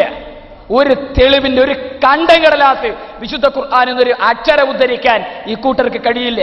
ഇനി തീർന്നിട്ടില്ല. അല്ലാത്തവരെ വിളിച്ച് തേടാൻ പാടില്ല എന്ന് അള്ളാഹുവിന് മാത്രം പ്രാർത്ഥിക്കണമെന്ന് ഇസ്ലാം പറയാനുള്ള അടുത്ത ന്യായം എന്താ? അല്ലാത്തവരെ വിളിച്ച് തേടിയാൽ അത് വഴികേടാണ്, വഴികെട്ടവനാണ്. വമൻ അളല്ലു മിമ്മൻ യദ്ഉ മിൻ ദൂനില്ലാഹി മൻ ലാ യസ്തജീബു ലഹു ഇലാ യൗമിൽ ഖിയാമ വഹും അൻ ദുആഇഹിം ഗാഫിലൂൻ. അള്ളാഹുവിന് പുറമെ വിളിച്ചു തേടുന്ന ആളുകൾ എത്ര വഴിപിഴച്ചവരാണ്, എത്ര വഴിപിഴച്ചവരാണ്. ഒരിക്കലും ഉത്തരം ചെയ്യാത്ത, എന്നുവരെ ഖിയാമത്ത് നാൾ വരെ നിങ്ങൾക്ക് ഉത്തരം ചെയ്യാത്ത ഈ ആളുകൾ വിളിച്ചു തേടുന്നവർ എത്ര വഴിപിഴച്ചവരാണ് എന്ന് ഖുർആൻ. മാത്രമല്ല, വൈദാ ഹുശിറന്നാസു കാനൂ ലഹും അഅദാൻ വകാനൂ ബിഇബാദതിഹിം കാഫിരീൻ. ഇവർ നാളെ പരലോകത്ത് ചെല്ലും. ഇവരിങ്ങനെ ചെന്ന്, ഞങ്ങൾ മൊയ്തീൻ ശൈഖിന്റെ ആളാ, ഞങ്ങൾ റിഫായി ശൈഖിന്റെ ആളാ, ഞങ്ങൾ ഔലിയാക്കന്മാരുടെ ആളാ. ഔലിയാക്കന്മാർ പറയും, ഇല്ല, നിങ്ങൾ തമ്മിലൊരു ബന്ധവുമില്ല, ഞങ്ങൾ നിങ്ങൾ അറിയില്ല എന്ന് ഔലിയാക്കന്മാർ പറയും. ഇവരുടെ പ്രാർത്ഥനയെ നിഷേധിക്കും എന്ന് ഖുർആൻ. മുജാഹിദുകൾ വെറുതെ പറഞ്ഞതല്ല. ഖുർആൻ എന്ന വിശുദ്ധ വേദഗ്രന്ഥത്തിന്റെ പവർ കൊണ്ട് മുജാഹിദ് പ്രസ്ഥാനം ഈ സമൂഹത്തിന് വിശദീകരിച്ചു കൊടുത്തതാ പ്രാർത്ഥന സെട്ടാവിനോട് മാത്രമെന്ന്. ഇനി അത് മാത്രമല്ല, സഹായിക്കില്ല. എന്തിനാ നമ്മൾ ചോദിക്കുന്നത്? ഒരു സഹായം കിട്ടാനാണല്ലോ, എന്തെങ്കിലുമൊക്കെ നിങ്ങൾക്ക് കിട്ടാനാണല്ലോ. കിട്ടുമോ? കിട്ടില്ല. ഇത് മുജാഹിദുകൾ പറഞ്ഞതാണോ? അല്ല. ഖുർആൻ സൂറത്ത് ഫാത്തിറിലെ 13-14 വാചകങ്ങൾ. വല്ലദീന തദ്ഊന മിൻ ദൂനിഹി ലാ യംലികൂന മിൻ കിത്മീർ. പടച്ചവന് പുറമെ നിങ്ങൾ ആരെയൊക്കെ വിളിച്ചാലും, അവരെ മുഴുവൻ ആരെയൊക്കെ നിങ്ങൾ വിളിച്ചാലും, ആരെ വിളിച്ചാലും ഒരു ഈത്തപ്പനക്കുരുവിന്റെ പാടയെപ്പോലും അവരധീനപ്പെടുത്തിയിട്ടില്ല. ഈത്തപ്പന മരം വേണ്ട, ഈത്തപ്പഴം വേണ്ട, ഈത്തപ്പഴത്തിന്റെ അകത്തിരിക്കുന്ന ഈത്തപ്പഴക്കുരു, അതിന്റെ മുകളിൽ ആ കുരു വേണ്ട മനുഷ്യരെ. അതിന്റെ മുകളിലൊരു പാടുണ്ടല്ലോ, എത്ര നിസാര. ആ പാടയെപ്പോലും അധീനപ്പെടുത്താത്ത ഇവരെ വിളിച്ചു പ്രാർത്ഥിച്ച് എന്തൊരു പൊട്ടത്തര മനുഷ്യരെ അത്. അതൊക്കെ മനുഷ്യരുടെ മുന്നിൽ പറയാൻ പറ്റുമോ എന്ന് ഖുർആൻ. എന്നിട്ട് അടുത്ത വാചകം എന്താ വിശുദ്ധ ഖുർആൻ പറയുന്നത്? ഇൻ തദ്ഉഹും ലാ യസ്മഉ ദുആഅക്കും, നിങ്ങളുടെ പ്രാർത്ഥന അവർ കേൾക്കുകയില്ല. വലൗ സമിഉ, ഇനി ആരെങ്കിലും കേട്ടെന്ന് ഏതെങ്കിലുമൊക്കെ മുസ്ലിയാക്കന്മാർ വന്ന് കേൾക്കുമെന്ന് വാശി പിടിച്ചാലോ? മുജാഹിദുകൾ ഇങ്ങനെ ഖുർആൻ പറയുന്നത്, ഖുർആൻ വളരെ ഇങ്ങനെ കണ്ടു പറയും, മുസ്ലിയാക്കന്മാരെയൊക്കെ കണ്ടു പറയുന്നത് പോലെ ഏതെങ്കിലുമൊക്കെ മുസ്ലിയാക്കന്മാർ വന്നിട്ട് അവരിങ്ങനെ പറയേ ഇനി കേൾക്കും എന്ന് പറഞ്ഞാലോ? കേട്ടിട്ട് വല്ല കാര്യമുണ്ടോ? ഉത്തരം കിട്ടില്ലടോ. ഉത്തരം കിട്ടാനല്ലേ നിങ്ങൾ ചോദിക്കുന്നത്? കിട്ടുമോ? കിട്ടില്ല. ഒരു ഉത്തരവും നിങ്ങൾക്ക് കിട്ടില്ല എന്ന് ഖുർആൻ. അവരടിമകൾ മാത്രമാണെന്ന് ഖുർആൻ വളരെ സുന്ദരമായി വിശുദ്ധ ഖുർആൻ പറഞ്ഞു. ഇത് ആരോടാ ഖുർആൻ പറഞ്ഞത്? അള്ളാഹ്നൊന്നും അറിയാത്ത, പടച്ചവനൊന്നും പരിചയമില്ലാത്ത, പടച്ചവനൊന്നും കേട്ട് കേൾവി പോലും ഇല്ലാത്ത ആളുകളോടാണോ പറഞ്ഞത്? അല്ല. മക്കയിലെ മുശ്രിക്കുകൾ ആരാ? പടച്ചവൻ അറിയാത്തവരല്ലല്ലോ, പടച്ചവൻ അറിയാത്തവരല്ലല്ലോ. അബ്ദുൽ മുത്തലിബ് തന്റെ മകന് അബ്ദുള്ള എന്ന് പേരിടണമെങ്കിൽ അബ്ദുൽ മുത്തലിബിന് അള്ളാഹുവിനെ പരിചയമുണ്ട്. അതാ അബ്ദുള്ള എന്ന് പേരിട്ടത്. അബ്ദുള്ള എന്ന് പേര് അബ്ദുൽ മുത്തലിബ് ഇടണമെങ്കിൽ നബി തിരുമേനിക്ക് മുമ്പേ അവർക്ക് അള്ളാഹിനെ പരിചയമുണ്ട്. അബ്രഹത്തിന്റെ ആനപ്പട കഅബ തകർക്കാൻ കടന്നു വരുന്നതിന് മുമ്പ് അബ്ദുൽ മുത്തലിബിന്റെ ഒട്ടകക്കൂട്ടങ്ങളെ പിടിച്ചുകൊണ്ടുപോയി അബ്രഹത്തിന്റെ രാജകൊട്ടാരത്തിൽ കടന്നു ചെന്നിട്ട് അബ്ദുൽ മുത്തലിബ് പറഞ്ഞ വാചകം, ഈ ഒട്ടകക്കൂട്ടങ്ങൾ എന്റേതാ, അതെനിക്ക് തരണം. അപ്പൊ നിങ്ങളുടെ കഅബ നിങ്ങൾക്ക് വേണ്ടേ? ഞാൻ കഅബ പിടിക്കാൻ വന്നതാ. അബ്ദുൽ മുത്തലിബ് പറഞ്ഞ മറുപടി എന്താ? കഅബ പടച്ചോന്റെ, അവൻ നോക്കിക്കോളും, ഞങ്ങൾക്ക് അതിലൊരു കുഴപ്പമില്ല. നിങ്ങള് കഅബന്റെ മേലെ എന്ത് കാണിക്കാൻ വന്നാലും ഇത് പടച്ചോൻ ഏറ്റതാ എന്ന് ആര്? അബ്ദുൽ മുത്തലിബ് നബി തിരുമേനിക്ക് മുമ്പ്. ഇനിയോ ഖുർആൻ അബൂജഹലിനോട് ഉത്തുബത്തിനോടൊക്കെ ചോദിക്കാൻ പറഞ്ഞ ചോദ്യം ഉണ്ടല്ലോ. എന്താ ചോദ്യം? അബൂജഹലെ വാ, ഉത്തുബത്തെ വാ, ശൈബത്തെന്ന് വാ, വലീദെന്ന് വാ. എനിക്ക് എല്ലാവരും ഇരുത്തിയിട്ട് റസൂലുള്ളാഹിന്റെ ചോദ്യം, വല ഇൻ സഅൽതഹും മൻ ഖലഖസ് സമാവാതി വൽ അർദ് വസഖറ ശംസ വൽ ഖമർ. ആരാണ് അബൂജഹലെ ഈ ആകാശത്തെ പടച്ചത്? ആരാ ഈ ഭൂമിയെ പടച്ചത്? ഈ സൂര്യചന്ദ്ര നക്ഷത്രാദികളെ പടച്ചത് ആരാ? ഇബ്രാഹിം നബിയുടെ വിഗ്രഹത്തിന് മുമ്പിൽ കുമ്പിട്ട് ഏടുന്ന അബൂജഹൽ പറഞ്ഞു അത് ഇബ്രാഹിം നബി എന്ന് പറഞ്ഞു. ലാത്ത എന്ന ബിംബത്തെ കെട്ടിപ്പിടിക്കുന്ന ഉത്തുബത്ത് പറഞ്ഞു ലാത്ത എന്ന്, ഉസ്സ എന്ന് പറഞ്ഞു, മനാത്ത എന്ന് പറഞ്ഞു, ഹുബൽ എന്ന് പറഞ്ഞു. ഇല്ല, അള്ളയാണ്. അല്ല എന്തല്ലയാണെന്ന്? ആകാശത്തെ പടച്ചവനല്ല, ഭൂമിയെ പടച്ചവനല്ല, സൂര്യനെ സൃഷ്ടിച്ചവനല്ല, ചന്ദ്രനെ സൃഷ്ടിച്ചവനല്ല. എങ്കിൽ നബിയെ ചോദിക്കെടുത്ത ചോദ്യം, ആകാശത്ത് കാർമേഘങ്ങളെ കൂടുകൂട്ടി ഈ ലോകത്തെ മുഴുവൻ നനയിക്കുന്ന മഴത്തുള്ളികളെ പെയ്തിറക്കുന്നവൻ ആരാണ്? അബൂജഹൽ എന്ന് പറ. ആരാടോ നിന്റെ വീട്ടിൽ മഴ പെയ്യിക്കുന്നവൻ? ആരാടോ നിന്റെ തോട്ടത്തിൽ മഴ പെയ്യിക്കുന്നവൻ? ആരാടോ നിന്റെ മുറ്റത്ത് മഴ പെയ്യിക്കുന്നവൻ? നിർജീവമായി കിടക്കുന്ന ഭൂമിയിൽ മഴത്തുള്ളികൾ പെയ്തിറങ്ങി സസ്യലതാദികൾ മുളപ്പിച്ചു കൊണ്ടുവന്നവൻ ആരാണ്? അബൂജഹലെ, ഉത്തരമറിയാമെങ്കിൽ പറയൂ, പറയൂ, പറയൂ. പ്രവാചകൻ തിരുമേനിയുടെ ചോദ്യം. അബൂജഹലിന്റെ മറുപടി എന്താ? അത് ഇബ്രാഹിം നബിയാണ്, അത് ഇസ്മായിൽ നബിയാണ്, അത് ലാത്തയാണ്, അത് ഉസ്സയാണ്, അത് മനാത്തയാണ്, അത് ഹുബലാണ്. അല്ല, അതല്ലയാണ്, അള്ളയാണ്. ആരാ? അബൂജഹൽ പറഞ്ഞ മറുപടി, അവർക്ക് അല്ലാഹുവിനറിയാം. ഖാലിക്കാര, അവര് പറയും അള്ളയാണ്. റാസിക്കാര, അവര് പറയും അള്ളയാണ്. മുദബ്ബിർ, കാര്യങ്ങളെ നിയന്ത്രിക്കുന്നവനാരാ? അവര് പറയും അള്ളയാണ്. അവര് പറയുന്ന ന്യായം എന്തായിരുന്നു? അവര് പറയും മാ നഅബ്ദുഹും ഇല്ലാ ലിയുഖർരിബൂനാ ഇലല്ലാഹി സുൽഫാ.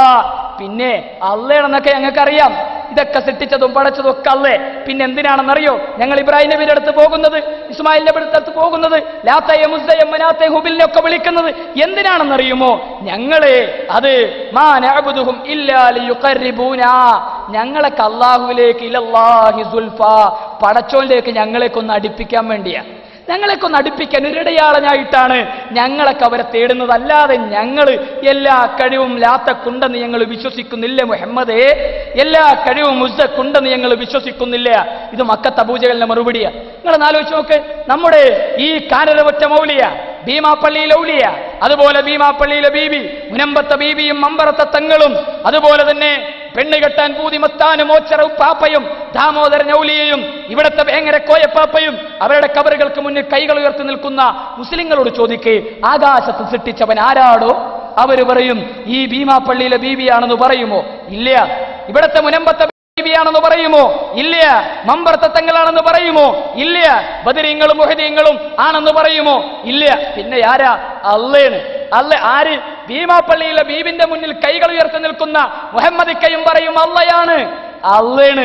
എങ്കിൽ എന്തിനാണോ നിങ്ങൾ ഈ ഭീമാപ്പള്ളിയിലെ ബീവിന്റെ അടുത്ത് ചെന്നത്? ആ മുഹമ്മദ് ഖാന്റെ മറുപടി എന്താ?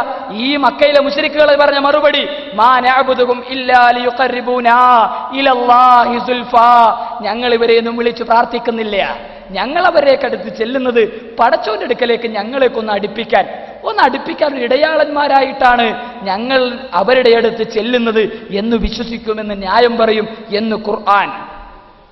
ഇവരോടാ ഖുർആൻ പറഞ്ഞത്, ഖുൽ ഇന്നമാ അദ്ഉ റബ്ബി വലാ ഉശ്രികു ബിഹി അഹദ.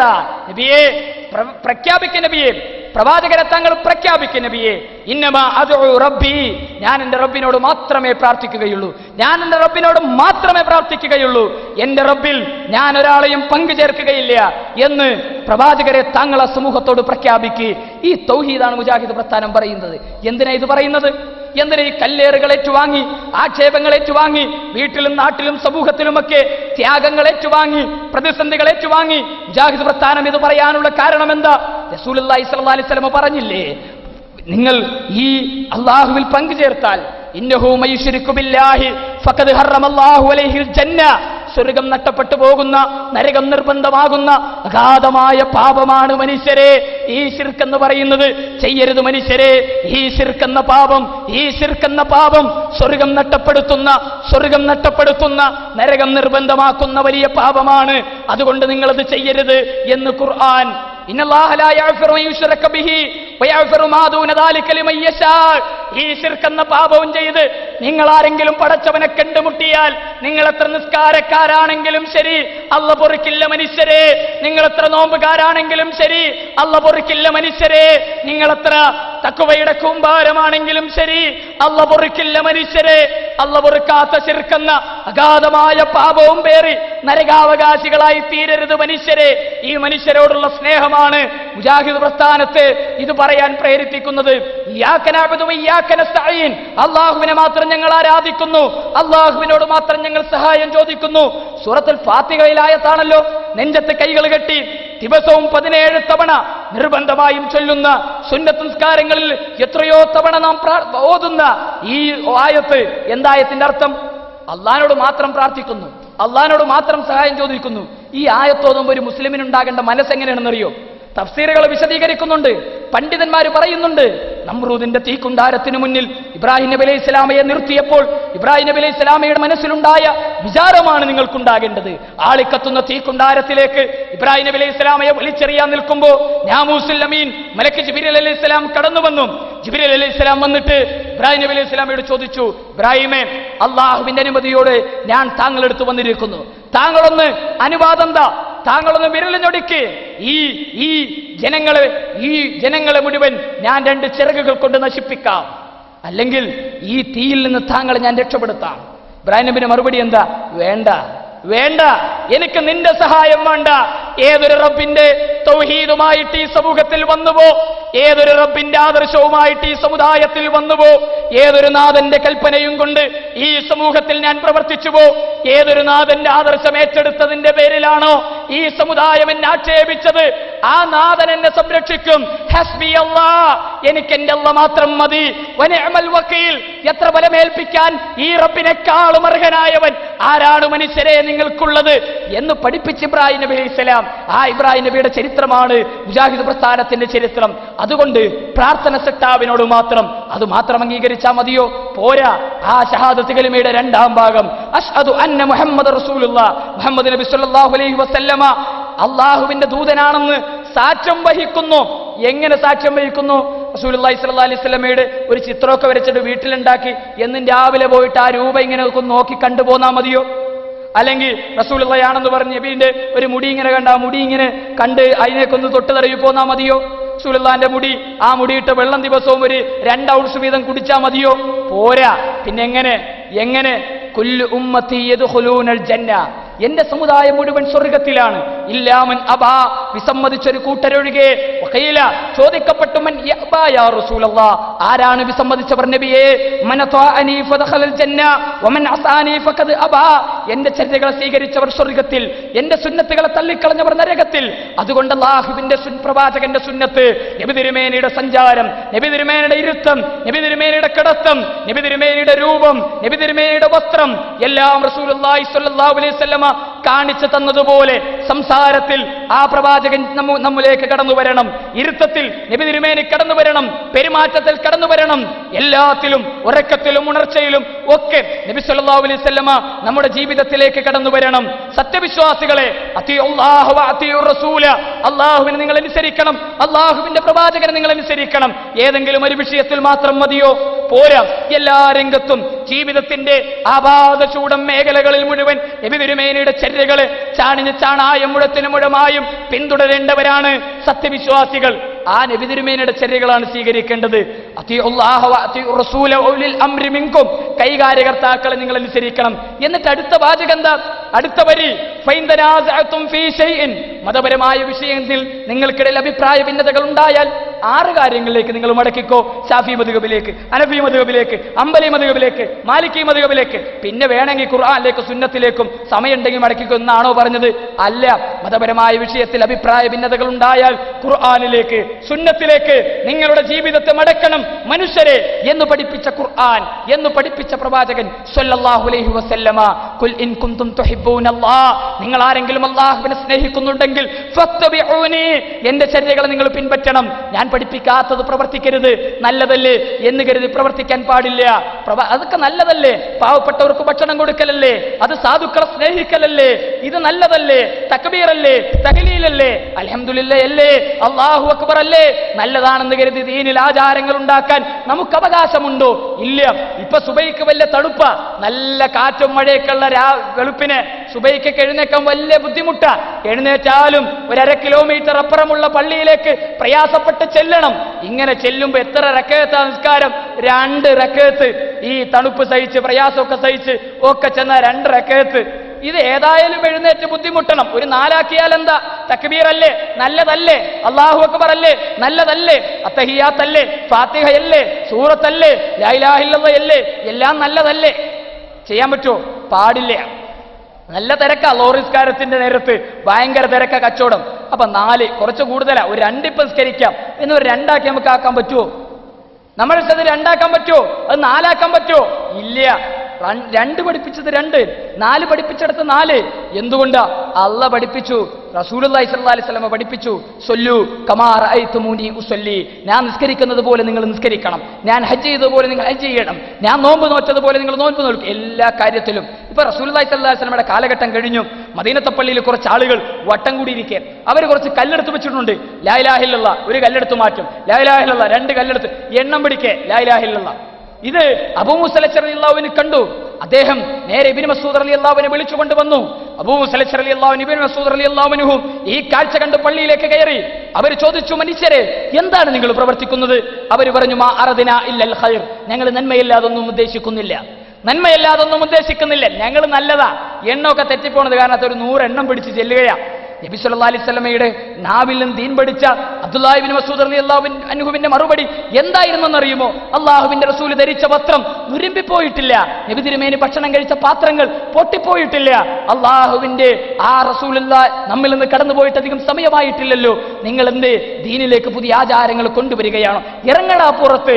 പള്ളിയിൽ നിന്ന് അവർ ആട്ടിപ്പുറത്താക്കിയിട്ടല്ലാതെ ഇബ്നു മസ്ഊദ് റളിയല്ലാഹു അൻഹു അദ്ദേഹം വിശ്രമിച്ചില്ല എന്ന് ഹദീസുകളിൽ. നബി തിരുമേനിയുടെ ഭാര്യ ആയിഷ ബീവി റളിയല്ലാഹു അൻഹയുടെ സമീപത്ത് 3 ആളുകൾ കടന്നു വന്ന സംഭവം നമുക്കറിയാമല്ലോ. അവർ ചോദിച്ചു, നബി തിരുമേനിയുടെ ഇബാദത്ത് എങ്ങനെ? അപ്പോ ആയിഷ ബീവി റളിയല്ലാഹു അൻഹ പറഞ്ഞു, നബി തിരുമേനി രാത്രി ദീർഘമായി നിസ്കരിക്കാറുണ്ട്, ചിലപ്പോൾ നിസ്കാരം ചുരുക്കാറുണ്ട്, സുന്നത്ത് നോമ്പുകൾ ധാരാളമായി നോക്കാറുണ്ട്, ചിലപ്പോൾ നോമ്പില്ലാത്ത അവസ്ഥകളും പ്രവാചകൻ ഉണ്ടാകാറുണ്ട്, ഭാര്യയെ സഹായിക്കാറുണ്ട്. പ്രവാചകൻ തിരുമേനി ഭാര്യമാരുടെ തമാശ ഇങ്ങനെ നബി തിരുമേനിയുടെ ജീവിതമൊക്കെ പറഞ്ഞു.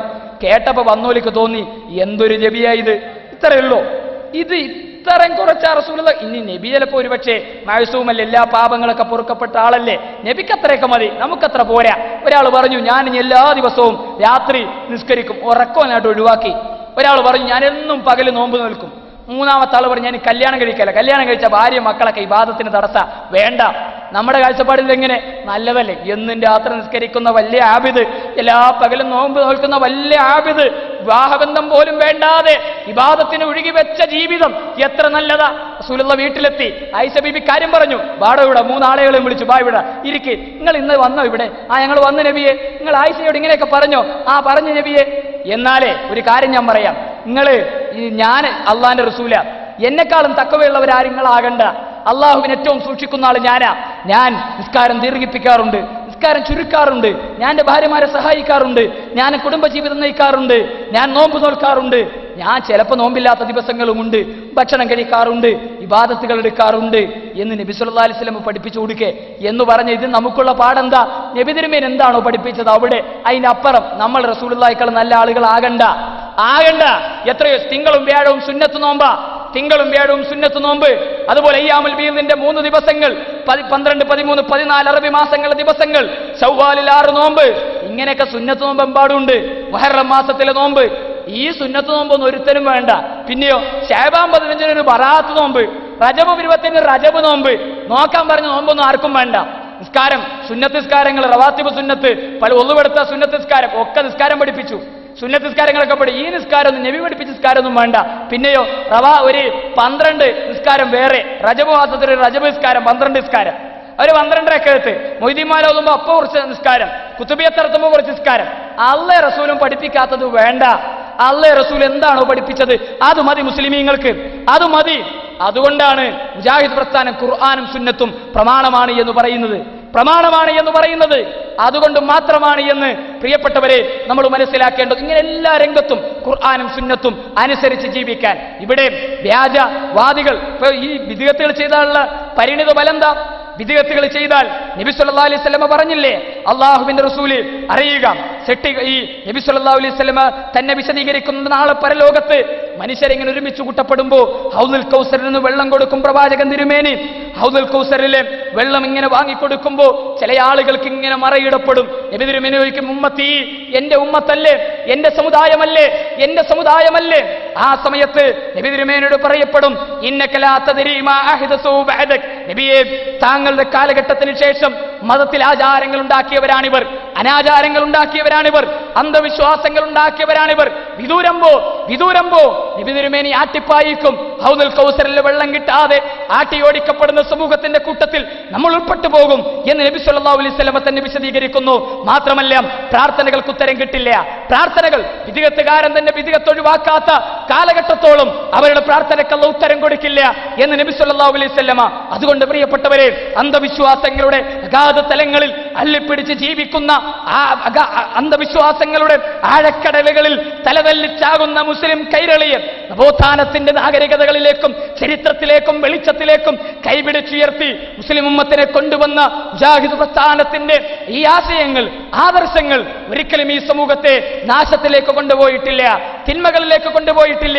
വിഗ്രഹാരാധകരായ മനുഷ്യരെ ഔലിയാക്കന്മാരുടെ മുമ്പിലും അമ്പിയാക്കന്മാരുടെ മുമ്പിലും ബാബമാരുടെ മുമ്പിലും ബീവിമാരുടെ മുന്നിലും ജാറങ്ങൾക്ക് മുന്നിലും ദർഗകൾക്ക് മുന്നിലും മക്ബറകൾക്ക് മുന്നിലും മനുഷ്യദൈവങ്ങൾക്ക് മുന്നിലും മരങ്ങൾക്ക് മുന്നിലും കല്ലുകൾക്ക് മുന്നിലും വള്ളികൾക്ക് മുന്നിലും കൈകൾ ഉയർത്തി പ്രാർത്ഥിക്കുന്ന മനുഷ്യരുടെ മനസ്സുകളിൽ വിശുദ്ധ വേദഗ്രന്ഥത്തിന്റെ ആ സുന്ദരമായ ആദർശം പഠിപ്പിക്കുന്ന കുല്ലിന്നമാ അദ്ഉ റബ്ബി, ഞാൻ എന്റെ നാഥനോട് മാത്രമേ പ്രാർത്ഥിക്കുകയുള്ളൂ എന്ന പ്രവാചകന്മാരുടെ ആദർശം പഠിപ്പിക്കുന്ന ചരിത്ര നിർവഹണമാണ് മുജാഹിദ് പ്രസ്ഥാനം ഇവിടെ നടത്തുന്നത് എന്ന് പ്രിയപ്പെട്ടവരെ നമ്മൾ മനസ്സിലാക്കേണ്ടതുണ്ട്. നവോത്ഥാനത്തിന്റെ ഒരു നൂറ്റാണ്ട് എന്ന 8ാം പ്രമേയം ഉയർത്തിപ്പിടിച്ച് 8ാമത് മുജാഹിദ് സംസ്ഥാന സമ്മേളനം അറബിക്കടലിന്റെ അലതല്ലുന്ന അറബിക്കടലിന്റെ ഓരത്ത് ഒരു വലിയ അറബിക്കടലിന്റെ തിരമാലകൾക്ക് സമാനമായ മനുഷ്യ മഹാസാഗരത്തെ വർഷങ്ങൾക്ക് മുമ്പ് മുജാഹിദ് പ്രസ്ഥാനം അണിയിച്ചൊരുക്കിയപ്പോ അങ്ങ് ബഹ്റൈനിൽ നിന്ന് കടന്നു വന്ന ഒരു അതിഥിയുണ്ട്. അദ്ദേഹം പറഞ്ഞൊരു വാചകം ഈ സന്ദർഭത്തിൽ ഞാൻ ഓർക്കുന്നു. ലഖദ് ജിഅനാ മിൻ ബഹ്റൈനി ഇലാ മജ്മഇൽ ബഹ്റൈൻ, ഞങ്ങൾ കടന്നു വന്നത് ആ ബഹ്റൈൻ എന്ന് പറയുന്ന നാട്ടിൽ നിന്ന് 2 ബഹ്റൈനുകളിലേക്ക് അലതല്ലുന്ന അറബിക്കടലിന്റെ ആ അലതല്ലുന്ന തിരമാലയാകുന്ന ഈ തിരമാലകൾ അലതല്ലുന്ന ഈ ആഴക്കടലിന്റെ സമീപത്ത് ഒരുമിച്ച് കൂടിയ മനുഷ്യ മഹാസാഗരം. അതെ, മുജാഹിദ് പ്രസ്ഥാനത്തിന്റെ തൗഹീദിലേക്കുള്ള ക്ഷണം കേട്ട് ജീവിതത്തിന്റെ വിജയം ഈ ആദർശമാണെന്ന് മനസ്സിലാക്കി ഒഴുകിയെത്തിയ 10,000ങ്ങൾക്ക് തൗഹീദ് പറഞ്ഞ് പൂർവീകന്മാരുടെ ചരിത്രമോർത്തെടുത്തു മനുഷ്യരെ കേരളത്തിന്റെ തെരുവുകളിൽ തൗഹീദ് പറയാൻ, കേരളത്തിലെ പാവപ്പെട്ടവർക്കിടയിൽ തൗഹീദ് പറയാൻ, കേരളത്തിലെ ഗ്രാമങ്ങളിൽ തൗഹീദ് പറയാൻ, ഈ പട്ടണങ്ങളിൽ തൗഹീദ് പറയാൻ, അന്ധവിശ്വാസത്തിന്റെ കോട്ടകുത്തളങ്ങൾക്കുള്ളിൽ ലാ ഇലാഹ ഇല്ലല്ലാഹയുടെ വിപ്ലവം സൃഷ്ടിച്ച മുജാഹിദ് പ്രസ്ഥാനത്തിന്റെ ചരിത്ര ദൗത്യം പ്രിയപ്പെട്ടവരെ നാം ഏറ്റെടുക്കേണ്ടതുണ്ട്. അതുകൊണ്ട് തന്നെ ഈ ആദർശ പ്രബോധനവുമായി ഈ ആദർശ വിപ്ലവവുമായി സമൂഹത്തിലേക്ക് ഇറങ്ങാൻ ഇത്തരം ചർച്ചകൾ, ഇത്തരം മുഖാമുഖങ്ങൾ നമുക്ക് അവസരമേകട്ടെ എന്ന് ആത്മാർത്ഥമായി പ്രാർത്ഥിച്ച് നമ്മുടെ സംശയങ്ങൾ തുറന്ന മനസ്സോടെ ഉന്നയിക്കുവാനും മറുപടികൾ കേൾക്കുവാനും പഠിക്കുവാനും ഒരു പുതിയ ജീവിതം നയിക്കുവാനും അല്ലാഹു സുബ്ഹാനഹു വ തആല നമ്മെ അനുഗ്രഹിക്കുമാറാകട്ടെ എന്ന് മാത്രം ആത്മാർത്ഥമായി പ്രാർത്ഥിച്ചുകൊണ്ട് ഞാൻ എന്റെ വാക്കുകൾക്ക് വിരാമം കുറിക്കുന്നു. പടച്ച റബ്ബ് നമ്മെ അനുഗ്രഹിക്കുമാറാകട്ടെ. വൽഹംദുലില്ലാഹി റബ്ബിൽ ആലമീൻ. അസ്സലാമു അലൈക്കും വറഹ്മത്തുള്ളാഹി വബറകാതുഹു.